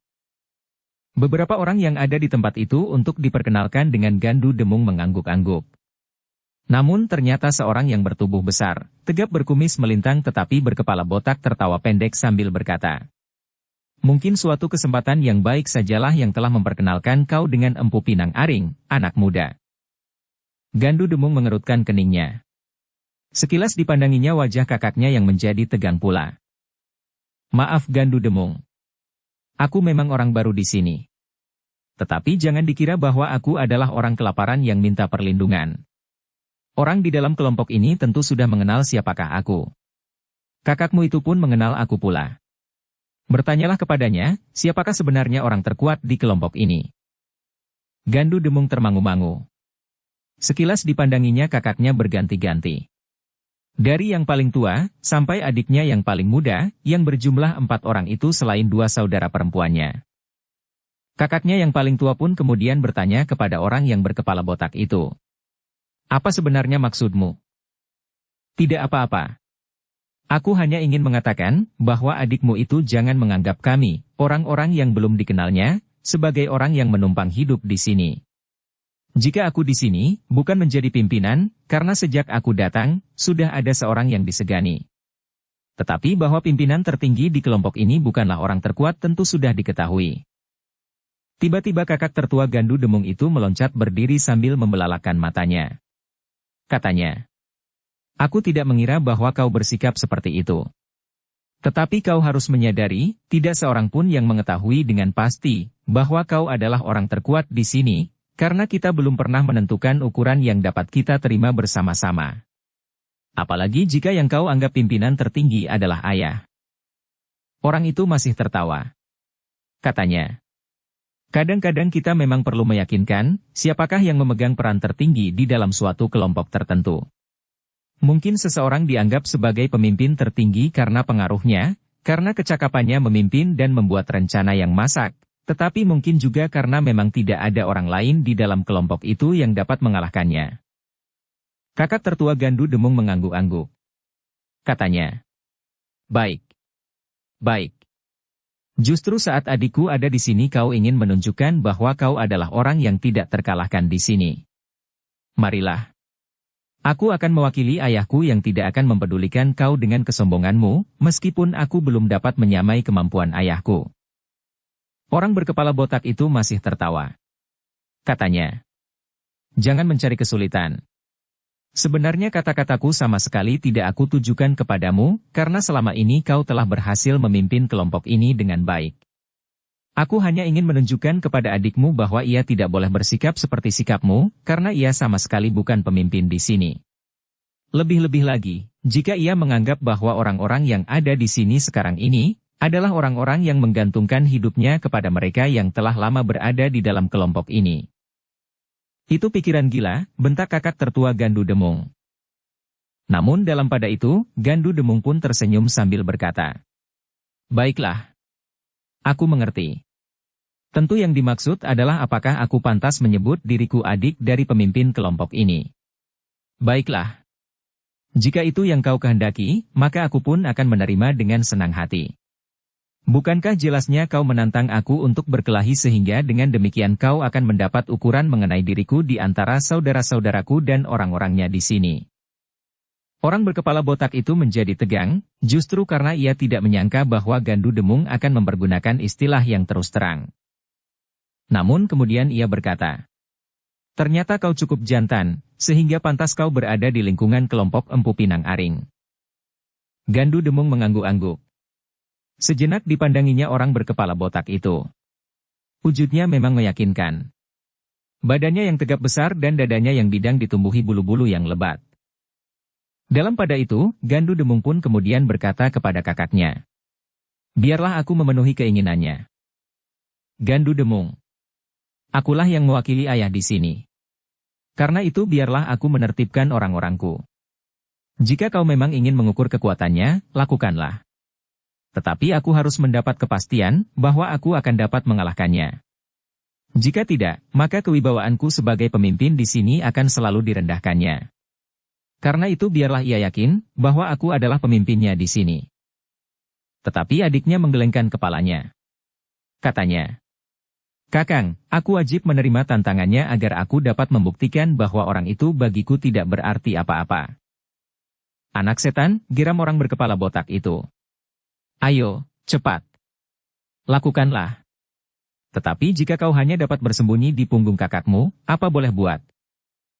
"Nah, kau dengar, Kakang. Akulah yang memang ditantangnya. Dan aku sama sekali tidak berkeberatan. Aku adalah salah seorang pemimpin yang dipercaya di dalam lingkungan kelompok besar yang dipimpin oleh Empu Pinang Aring.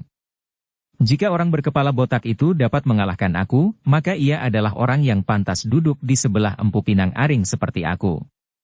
Bahkan mungkin melampauinya." Kakaknya yang paling tua menggeretakkan giginya. Lalu katanya, "Baiklah. Lakukanlah. Sebenarnya tidak perlu kau sendiri yang melawannya. Semua saudara-saudaramu akan mampu mengalahkannya. Bahkan kalau perlu mematahkan lehernya." Orang berkepala botak itu tertawa. Katanya, "Memang sulit untuk mendapatkan gambaran kekuatan seseorang. Di dalam tugas kita masing-masing, kita tidak akan dapat langsung saling mengukur. Jumlah orang yang sudah dibunuh bukan ukuran kemampuan seseorang." Orang berkepala botak itu berhenti sejenak, lalu, "Jika kau dapat mengalahkan aku, Gandu Demung, maka baru kau pantas memimpin kami melakukan perampokan atas sepasang pengantin dari tanah perdikan Menoreh, karena menurut pendengaranku, Menoreh adalah lumbung orang yang berilmu tinggi." Gandu Demung tidak berbicara lagi. Ia pun kemudian berdiri dan membenahi pakaiannya, menyingsingkan kain panjangnya, dan bahkan kemudian melepaskan senjatanya dan menyerahkannya kepada kakaknya. "Dalam permainan ini aku tidak memerlukannya." Kakaknya menerima senjata itu sambil berkata, "Hati-hatilah." Gandu Demung tersenyum. Lalu dipandanginya orang berkepala botak itu sambil berkata, "Tepian ini berpasir. Kita dapat bermain-main di sini dengan sejumlah saksi. Kita dapat bermain-main sampai tengah hari, sampai senja, atau 3 hari 3 malam. Aku akan melayanimu saja sesuai dengan seleramu." Orang berkepala botak itu menggeram. Ternyata Gandu Demung sama sekali tidak mengacuhkan wujudnya yang di dalam banyak hal sangat berpengaruh. Ketika ia mula-mula datang ke tempat itu, maka semua orang dapat digertaknya dengan wujudnya yang meyakinkan dan sekali-sekali ia memang dengan sengaja menunjukkan kemampuan tangannya yang melampaui kekuatan seekor kerbau. Namun menghadapi Gandu Demung yang menganggapnya tidak berarti itu, hatinya benar-benar tergetar. Sementara itu Gandu Demung sudah berjalan menjauhi kerumunan anggota kelompok yang diperkenalkan kepadanya.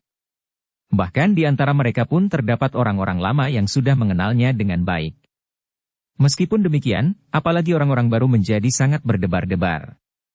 Karena sikap orang berkepala botak itu nampaknya begitu garang. Orang berkepala botak itu pun kemudian mengikuti Gandu Demung. Sementara orang-orang yang lain pun kemudian berkerumun mengelilingi keduanya yang siap untuk bertempur. "Tentukan peraturan permainannya," geram kakaknya. Orang berkepala botak itu menyahut dengan serta-merta. "Serahkan kepada kami berdua." "Maksudmu? Pertentangan?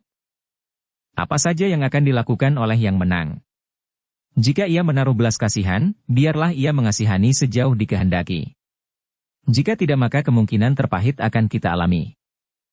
"Itu tidak mungkin." "Sikapnya sangat menghina aku," jawab orang berkepala botak. "Sehingga tantanganku telah berubah bentuk. Bukan sekedar mengetahui siapakah yang terkuat, tetapi juga sebagai sikap ingin pertahankan harga diri. Dan harga diriku sama nilainya dengan nyawaku. Tetapi jangan takut bahwa aku akan membunuhnya. Aku masih mempunyai rasa perih kemanusiaan. Sejauh yang dapat aku lakukan adalah membuatnya cacat sehingga ia akan kehilangan kesombongannya." Gandu Demung mengerutkan keningnya. Ia tidak menyangka bahwa orang berkepala botak itu benar-benar telah terbakar hatinya. Namun demikian ia berkata, "Baiklah, terserah kepadamu. Sudah aku katakan, aku hanya melayani menurut seleramu." "Persetan," geramnya. Gandu Demung pun kemudian mempersiapkan diri. Raksasa berkepala botak itu tentu memiliki kekuatan jasmaniah yang besar. Namun ia tidak yakin bahwa ia memiliki kecepatan bergerak yang sesuai dengan kekuatannya itu. Sejenak kemudian raksasa itu telah melangkah mendekat. Nampaknya ia terlampau yakin akan dirinya. Akan kekuatannya dan ketahanan tubuhnya, seolah-olah ia membiarkan serangan lawannya mengenainya tanpa akan menghindar atau menangkisnya. Gandu Demung memang agak heran melihat kesombongan orang bertubuh raksasa itu. Namun dengan demikian ia menjadi semakin berhati-hati. Mungkin memang ada sesuatu yang pantas diandalkannya, sehingga ia berani berbuat demikian. Padahal orang itu tahu bahwa Gandu Demung adalah orang yang mendapat kepercayaan dari Empu Pinang Aring. Dalam pada itu, suasana menjadi semakin tegang. Setiap orang yang melihat kemarahan yang telah membakar jantung orang berkepala botak itu menjadi berdebar-debar. Mereka menyadari bahwa orang berkepala botak itu memang memiliki kemampuan yang tidak terlawan oleh mereka. Bahkan beberapa orang menjadi heran ketika mereka mengetahui bahwa orang berkepala botak itu akan bergabung dengan kelompok mereka. Apakah ia tidak mendapat kesempatan yang lebih baik daripada berada di sini? Pernah seseorang bertanya kepada kawan-kawannya. Namun kemudian ternyata bahwa orang berkepala botak itu benar-benar telah menjemukan bagi kawan-kawannya. Ia selalu memaksakan kehendaknya. Bahkan kadang-kadang merampas milik kawan-kawannya yang disukainya. Meskipun demikian, ia masih tetap tunduk kepada pimpinan kelompok, meskipun setiap kali ia mengatakan bahwa ia memiliki beberapa kelebihan dari saudara-saudara Gandu Demung. Kedatangan Gandu Demung bagi orang berkepala botak itu adalah kesempatan untuk menunjukkan bahwa ia memiliki sesuatu yang pantas dikagumi dan bahkan ditakuti oleh setiap orang di dalam kelompok itu. Sejenak kemudian Gandu Demung telah bersiap menghadapi segala kemungkinan. Dengan hati-hati ia pun maju beberapa langkah. Ia tidak mau menganggap bahwa lawannya adalah seseorang yang hanya pantas berada di dalam lingkungan kecil dari sekelompok penjahat di sekitar Gunung Tidar. Hari ini adalah hari yang terakhir bagiku di sini. Sebagai seorang yang hanya menggantungkan diri kepada seseorang yang semula tidak aku ketahui tingkatan ilmunya, berkata orang berkepala botak itu tiba-tiba.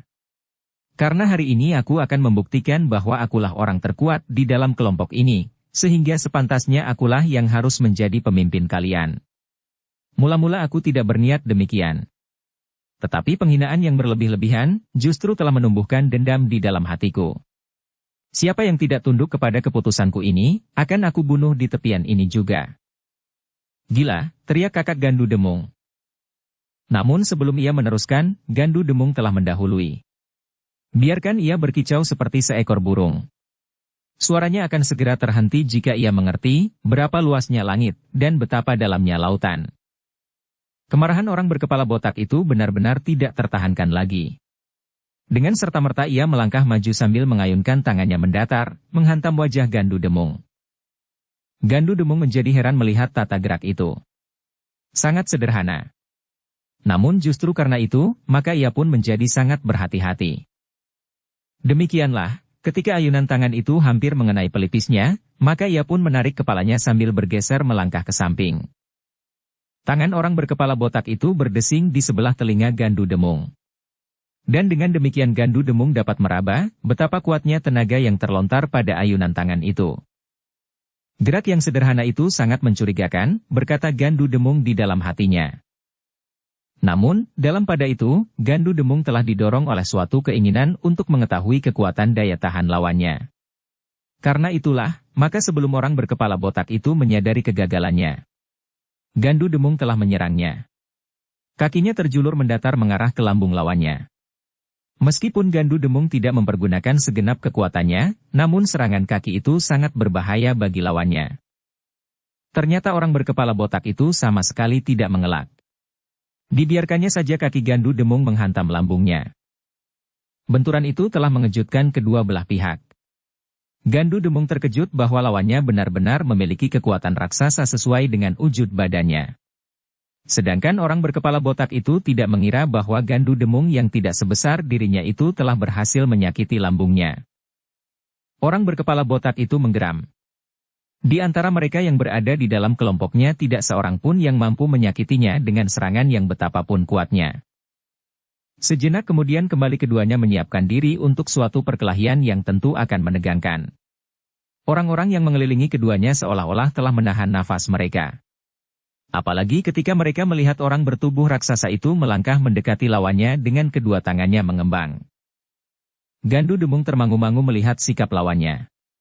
Apakah ia dengan demikian telah menjebaknya, atau justru karena ia benar-benar meyakini ketahanan tubuhnya? Dalam keraguan-raguan itu justru Gandu Demung melangkah surut di luar sadarnya. Tetapi langkah Gandu Demung itu agaknya telah mempengaruhi setiap orang yang menyaksikannya. Mereka menganggap bahwa agaknya Gandu Demung merasa segan menghadapi lawannya yang mempunyai wujud dan kekuatan raksasa itu. Agaknya orang berkepala botak itu pun menganggapnya demikian. Karena itulah maka ia pun kemudian tertawa terbahak-bahak sambil berkata, "Oh, anak malang. Mimpi apakah gerangan yang telah membawamu kemari mengunjungi sanak dan saudara-saudaramu? Ternyata di sini kau hanya akan mengalami nasib yang menyedihkan. Kau harus menebus kesombonganmu dengan cacat seumur hidupmu." Kakak Gandu Demung menjadi tegang. Ia pun menjadi cemas melihat sikap adiknya yang disangkanya memiliki kelebihan dari saudara-saudaranya yang ditinggalkan di daerah yang buram itu. Namun tiba-tiba saja semua orang telah dikejutkan oleh sebuah tata gerak yang tidak terduga-duga. Belum lagi suara tertawa orang berkepala botak itu menurun di antara kata-katanya, tiba-tiba saja suara itu terputus. Ternyata Gandu Demung menjadi muak mendengar suara tertawa itu, dari segera meloncat menyerang langsung memukul mulut lawannya yang sedang tertawa itu. Serangan Gandu Demung itu benar-benar telah mengejutkan orang berkepala botak itu. Tiba-tiba saja ia merasa mulutnya disengat oleh sentuhan tangan yang membuatnya menyeringai kesakitan meskipun tidak mematahkan giginya, tetapi serangan Gandu Demung yang tiba-tiba itu telah menyakitinya. Selain perasaan sakit, orang berkepala botak dan mereka yang menyaksikannya pun menjadi heran. Betapa cepatnya Gandu Demung bergerak, sehingga tidak ada yang dapat mencegahnya, memukul mulut orang berkepala botak itu. Sementara orang berkepala botak itu termangu-mangu kebingungan, Gandu Demung berkata dengan lantang. "Orang bertubuh raksasa. Aku ternyata tidak mengetahui, mimpi apakah gerangan aku semalam. Apalagi, makna dari mimpiku itu. Mungkin perlambang dari nasib yang malang, tetapi mungkin pula perlambang dari sebuah permainan yang mengasyikkan. Dan aku pun menjadi bingung melihat perlawananmu yang menggelikan itu." Orang berkepala botak itu marah bukan buatan. Seperti yang dilakukan oleh Gandu Demung, maka orang itu ingin menyerang dengan tiba-tiba, tetapi ternyata bahwa tubuh raksasanya itu tidak mampu bergerak secepat Gandu Demung, namun ternyata bahwa tenaganya memang terlampau kuat. Tangannya terayun menyambar kepala Gandu Demung. Terlalu keras, sehingga jika tangan itu berhasil menyentuh wajah lawannya, maka rahang Gandu Demung tentu akan patah karenanya. Tetapi gerak itu terlalu sederhana seperti tata gerak yang terdahulu. Betapa lambannya bagi Gandu Demung meskipun cukup keras. Gandu Demung memang memiliki kemampuan bergerak secepat burung sikatan. Karena itulah, maka ia mampu mengimbangi kekuatan lawannya dengan kecepatan geraknya. Sekali lagi tangan orang berkepala botak itu terayun beberapa jari dari rahangnya. Sekali lagi terasa desir angin yang menyambar oleh dorongan ayunan tangan itu. Dan sekali lagi Gandu Demung berdesah karena ia menyadari betapa kuatnya tenaga orang berkepala botak itu yang terlampau percaya kepada kekuatannya sehingga ia tidak begitu menghiraukan tata geraknya. Meskipun demikian, itu bukan berarti bahwa sebenarnya orang itu tidak mampu melakukan tata gerak berlandaskan ilmu kanuragan. Namun Gandu Demung masih saja melihat serangan lawannya yang lamban betapapun kuatnya. Ketika ayunan tangan orang berkepala botak itu tidak mengenai sasarannya, maka ia pun melangkah maju dengan sebuah loncatan. Tangannya terjulur lurus meraih tubuh Gandu Demung. Gandu Demung sadar, jika tubuhnya tersentuh tangan lawannya, apalagi tertangkap, ia harus dapat segera melepaskan diri sebelum tulangnya diremukannya.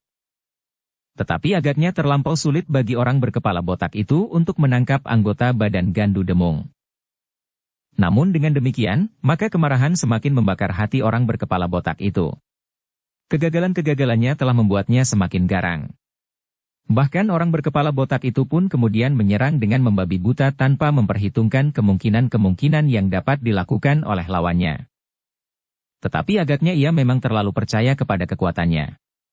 Setiap kali ia melangkah maju menerkam lawannya, sebelum tangannya berhasil menyentuh tubuhnya, justru serangan Gandu Demung telah mengenainya. Meskipun demikian, seolah-olah ia tidak merasakan sesuatu meskipun sekilas nampak bibirnya menyeringai. Namun ia melangkah maju terus mengejar lawannya. Gandu Demung menjadi berdebar-debar. Tetapi ia memiliki kecepatan bergerak yang jauh melampaui kemampuan lawannya. Karena itu, ketika sekali lagi orang berkepala botak itu melangkah maju, maka ia pun mendahuluinya menyerang dengan kakinya mendatar mengenai lambung. Langkah orang berkepala botak itu terhenti. Sekali lagi ia menyeringai, namun kemudian ia melangkah maju lagi dengan tangan terjulur lurus ke depan. Gila, desis Gandu Demung. Apakah badannya terbuat dari besi baja? Tetapi ia tidak sempat berpikir terlalu lama. Kedua tangan lawannya hampir saja berhasil mencengkam bajunya. Tetapi Gandu Demung segera memiringkan tubuhnya. Ketika kedua tangan itu terjulur tepat di muka dadanya, maka ia pun segera melangkah justru mendekat. Dengan tangannya ia menghantam perut orang itu dengan kekuatan yang menghentak. Sebuah keluhan tertahan di mulut orang berkepala botak itu. Sesaat kedua tangannya dengan gerak naluriah memegang perutnya yang terasa mual. Sedangkan Gandu Demung mempergunakan kesempatan itu untuk menghantam tengkuk orang itu dengan sisi telapak tangannya. Orang itu tertunduk sejenak. Terasa tengkuknya disengat oleh perasaan sakit yang amat sangat. Gandu Demung ingin mempergunakan kesempatan selanjutnya. Namun ia tidak mengira bahwa orang yang sedang terbungkuk karena serangan di tengkuknya itu tiba-tiba saja telah menangkap kaki Gandu Demung. Gandu Demung terkejut ketika tiba-tiba saja tubuhnya seperti terseret oleh arus yang kuat. Tulang-tulangnya bagaikan patah karena genggaman tangan yang sangat kuat itu. Tetapi Gandu Demung telah memiliki ilmu olah kanuragan. Itulah sebabnya, maka ia pun seolah-olah digerakkan oleh nalurinya, menjatuhkan dirinya di atas pasir tepian. Kaki yang ditangkap itu pun dihentakkannya, sedangkan kakinya yang lain telah menghantam dada orang itu. Sekali lagi sebuah keluhan tertahan di kerongkongan orang berkepala botak itu. Namun tangannya ternyata tidak melepaskan kaki Gandu Demung. Bahkan dengan kekuatan yang luar biasa, orang itu mencoba memutar tubuh Gandu Demung. Gandu Demung menjadi berdebar-debar. Ia sadar bahwa ia berada dalam bahaya. Jika orang itu berhasil memutar tubuhnya dan menghantam batu sebesar kerbau di sungai itu, maka kepalanya tentu akan pecah karenanya. Namun dalam pada itu, Gandu Demung telah merasakan tubuhnya terangkat dan berputar perlahan-lahan, semakin lama menjadi semakin cepat. Orang-orang yang menyaksikan hal itu menjadi cemas. Mereka tidak menduga bahwa pada suatu saat Gandu Demung akan lengah, dan kakinya berhasil ditangkap oleh lawannya yang mempunyai kekuatan raksasa itu.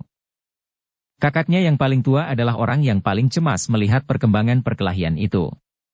Baginya, adiknya adalah kebanggaan keluarganya. Terutama di dalam olah kanuragan. Dan kini ia melihat kaki adiknya itu dapat ditangkap oleh lawannya dan mulai diputarnya. Jika orang berkepala botak itu berhasil membenturkan kepala adiknya itu dengan batu-batu padas di pereng, maka kepala itu tentu akan sumiur. Dengan demikian, maka orang berkepala botak itu tentu akan semakin sombong dan berbangga diri. Meskipun kemenangan itu tidak akan berarti mengejutkan hatinya, karena menurut perhitungannya adalah kebetulan saja Gandu Demung lengah sehingga kakinya dapat ditangkap lawannya, namun kebanggaannya terhadap adiknya selama ini di hadapan orang-orangnya akan merupakan suatu cerita khayal yang barangkali akan ditertawakan kelak. Demikian pula orang-orangnya yang lain. Kecemasan telah mencengkam setiap jantung, sehingga semua orang yang menyaksikannya telah menahan nafasnya. Ketika putaran itu menjadi semakin cepat, dan Gandu Demung merasakan himpitan tangan lawannya menjadi semakin kuat, maka sadarlah Gandu Demung, bahwa lawannya benar-benar akan membunuhnya. Kesadaran itulah yang kemudian telah menggelapkan pertimbangannya. Gandu Demung bukanlah orang yang murah hati, pemaaf, dan penuh dengan kerelaan berkorban untuk sesamanya. Ia adalah orang yang berada di dalam lingkungan Empu Pinang Aring yang mempunyai kebiasaan seperti kawan-kawannya yang lain. Karena itulah, maka Gandu Demung tidak mempunyai pilihan lagi kecuali bukan saja mempertahankan hidupnya, tetapi juga membunuh lawannya dengan caranya. Ternyata seperti yang diduga, orang berkepala botak itu memutar lawannya sambil mendekati batu-batu padas di pereng. Ia sudah bertekad untuk membenturkan kepala Gandu Demung sehingga pecah. Darah yang mengalir di tubuh saudara-saudara Gandu Demung rasa-rasanya sudah berhenti mengalir.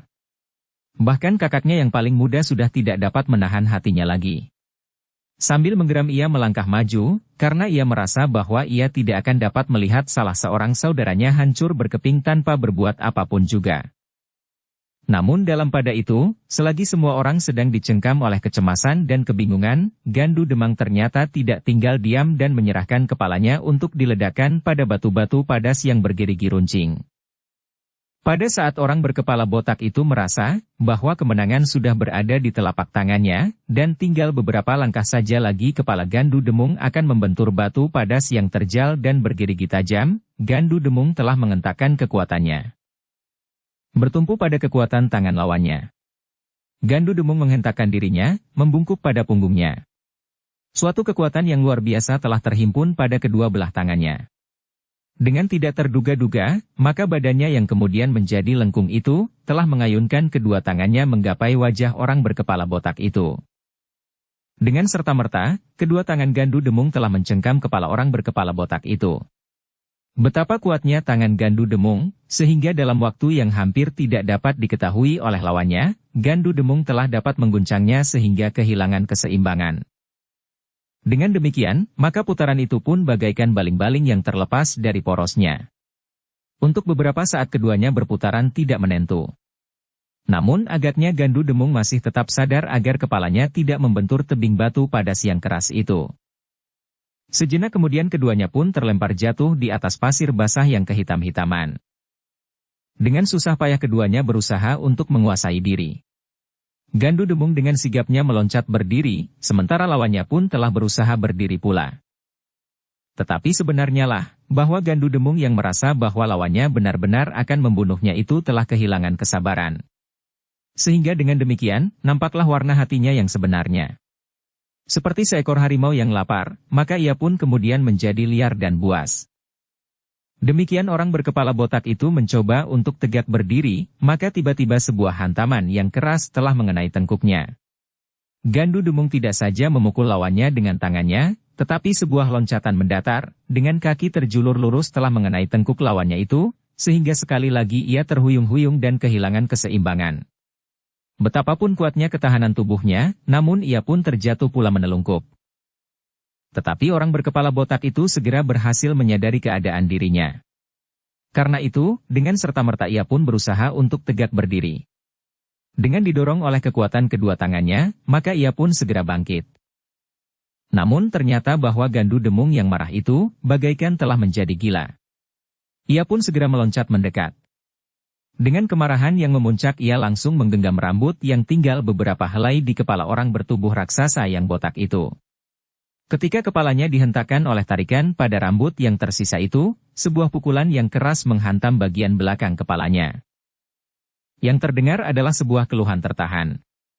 Tetapi kemudian keluhan itu terputus karena lutut Gandu Demung menghantam wajahnya. Beberapa orang yang menyaksikan perkelahian itu bagaikan menjadi beku.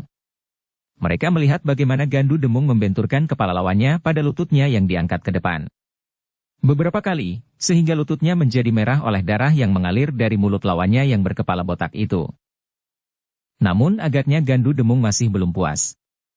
Ia mulai nampak betapa ia dilahirkan dan dibesarkan di antara sekelompok penjahat yang buas. Karena itulah, maka ia pun dapat berbuat sebuas para penjahat itu pula. Tetapi orang berkepala botak itu tidak menyerah.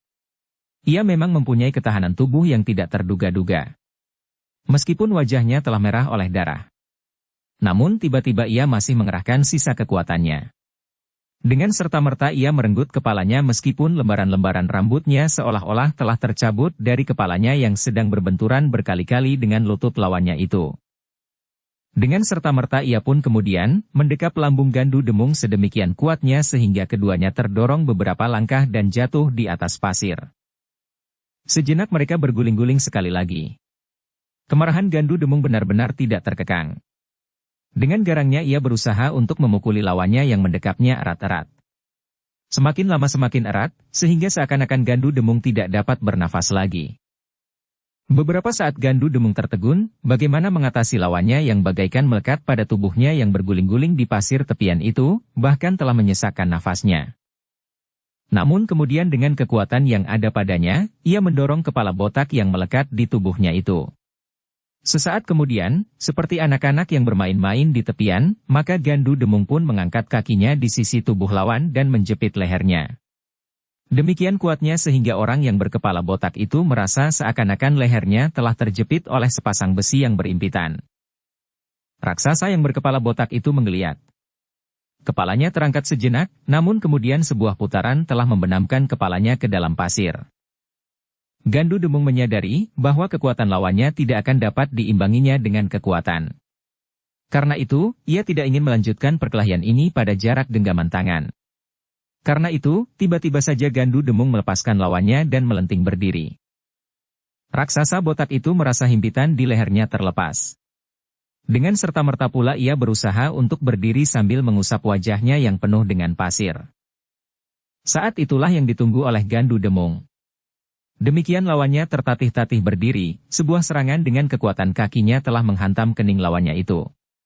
Tumit Gandu Demung yang bagaikan bola besi telah membuat orang berkepala botak itu menjadi pening dan terhuyung-huyung.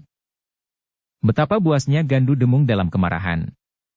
Tidak kurang dari kebengisan penganti dengan senyumnya, dan tidak kalah dari kegarangan rimba guara yang kejam. Dan Gandu Demung adalah seekor harimau hitam yang buas dan liar. Tetapi kali ini Gandu Demung ingin memperlihatkan kemenangannya yang sempurna. Ia sama sekali tidak mempergunakan pedangnya. Namun ketika keempat jari-jarinya telah mengembang sambil menekuk ibu jarinya, maka kakaknya yang tertua, yang pernah melihat bagaimana adiknya membunuh dengan cara itu, menjadi berdebar-debar. Dengan serta-merta ia melangkah maju. Dalam ketegangan itu, ia masih sempat memikirkan kemungkinan yang bakal datang. Orang berkepala botak itu akan masih dapat dipergunakan. Kekalahannya akan meyakinkan bahwa ia bukan orang terkuat di muka bumi ini. Karena itu, sebelum jari-jari Gandu Demung itu mencengkam kepala lawannya dan membenam bagaikan ujung pedang, kakaknya sempat berteriak. Gandu Demung, hentikan. Gandu Demung mendengar suara kakaknya. Betapapun kemarahan mencengkam jantung, namun ia masih tetap menyadari bahwa kedatangannya adalah dalam rangka untuk mengumpulkan kekuatan. Teriakan kakaknya telah memperingatkan pula kepadanya, bahwa raksasa berkepala botak itu akan berguna dalam usahanya di tanah perdikan menoreh, atau justru di hadapan kademangan Sangkal Putung sendiri. Karena itulah maka perlahan-lahan Gandu Demung mengendorkan ketegangan di jantungnya. Perlahan-lahan pula ia melangkah surut menjauhi lawannya. Ternyata bahwa raksasa berkepala botak itu telah kehabisan tenaganya. Meskipun ia berusaha, namun ia tidak lagi mampu berdiri tegak. Sentuhan pada ujung rambutnya telah dapat melemparkannya terjerembab di atas pasir basah. Gandu Demung berdiri tegak seperti patung. Ia memandang kakaknya yang perlahan-lahan mendekatinya. Lihatlah orang dungu, berkata kakaknya kepada orang berkepala botak itu. Apa yang sebenarnya telah terjadi? Jika aku tidak mencegahnya, maka jari-jari adikku telah menghunjam di kepalamu dan memecahkan botakmu itu. Orang itu terengah-engah. Tetapi ternyata bahwa hatinya, betapapun gelapnya karena ia memang dilahirkan di antara kami, namun ia masih bersedia memaafkanmu meskipun tentu saja dengan pamrih. Kau akan dapat menjadi salah seorang pembantu yang baik dalam tugas yang bakal datang. Orang itu menarik nafas dalam-dalam. Sesaat ia memandang mata Gandu Demung yang bagaikan menyala. Bagaikan mata seekor harimau hitam yang bertengger di dahan-dahan pepohonan. Mengerikan sekali. Aku menyerah, suara raksasa itu dalam sekali, seolah-olah berputar di dalam perutnya. Gandu Demung menggigit bibirnya. Ia bukannya seorang pemaaf. Jika sekiranya ia tidak memerlukan tenaganya, maka orang itu tentu sudah diremasnya, dan kepalanya sudah dilubanginya dengan kuku-kukunya yang setajam pedang. Orang berkepala botak itu menundukkan kepalanya. Ternyata ia baru mengenal Gandu Demung yang sebenarnya. Ganas, liar, dan bahkan buas seperti binatang hutan. Sejenak Gandu Demung masih termenung. Namun kemudian tiba-tiba saja kakinya terayun ke kepala orang berkepala botak itu sambil menggeram. Kau aku hidupi kali ini. Tetapi jika sekali lagi kau menyakiti hatiku, aku akan mencincangmu dan melemparkan kepalamu yang botak itu kepada anjing kelaparan di sepanjang jalan. Betapa sakitnya hati orang berkepala botak itu, seperti sakitnya sentuhan kaki Gandu Demung di wajahnya yang sudah bernoda darah. Namun ia tidak dapat berbuat apa-apa, karena ia yakin bahwa Gandu Demung tidak sedang bergurau. Gandu Demung kemudian melangkah meninggalkan orang berkepala tolak itu. Sejenak ia memandang ke sekelilingnya dan berkata dengan nada yang berat. Ayo, siapa lagi orang-orang baru di sini yang merasa dirinya tidak terkalahkan? Siapa yang tidak percaya bahwa Gandu Demung adalah salah seorang dari kepercayaan Empu Pinang Aring? Semua orang menundukkan kepalanya. Bahkan untuk bernafas pun rasanya mereka tidak sanggup lagi karena ketakutan yang mencengkam hati. Sejenak suasana menjadi sepi tegang. Namun kemudian terdengar kakak Gandu Demung yang tertua berkata, "Pertemuan kita sudah cukup hari ini. Pergilah kalian. Bawalah raksasa botak ini." Beberapa orang pun kemudian melangkah meninggalkan tempat itu. Dua orang di antara mereka memapah orang berkepala botak yang ternyata sudah kehilangan kekuatannya sama sekali sehingga tidak lagi mampu berdiri. Gila, desis orang berkepala botak itu ketika mereka sudah menjadi semakin jauh. Benar-benar tidak aku duga bahwa ada orang yang memiliki kemampuan seperti anak gila itu. Aku adalah orang yang menganggap diriku kebal bukan karena ilmu, tetapi karena kekuatan alamiah yang aku miliki. Namun sentuhan tangannya bagaikan api bara besi baja. Aku tidak tahan menahan pukulannya. Bukan saja pukulannya. Oh, jika kau melihat bagaimana jari-jarinya mengembang. Hampir saja kepalamu diterkamnya. Ya. Aku sadar sekarang. Jari-jarinya memang seperti ujung pedang. Jika saudaranya yang paling tua tidak menahannya, kepalaku tentu sudah berlubang. Namun kemudian ia masih sempat berkata. Tetapi ternyata bahwa aku adalah orang terpenting di sini. Jika tidak, saudara tertua Gandu Demung itu tidak akan menahannya. Bahkan mungkin ia membiarkan jari-jarinya itu mencengkam sampai ke otak. Mungkin kau orang terpenting. Tetapi kau tidak dapat lagi menyebut dirimu orang terkuat. Kau tentu dapat menduga bahwa saudaranya itu pun memiliki ilmu serupa meskipun tidak sekuat Gandu Demung. Orang berkepala botak itu mengangguk-angguk. Katanya. Aku memang tidak menyangka bahwa ada kekuatan yang tidak ada taranya. Tetapi dengan demikian kita menjadi mantap.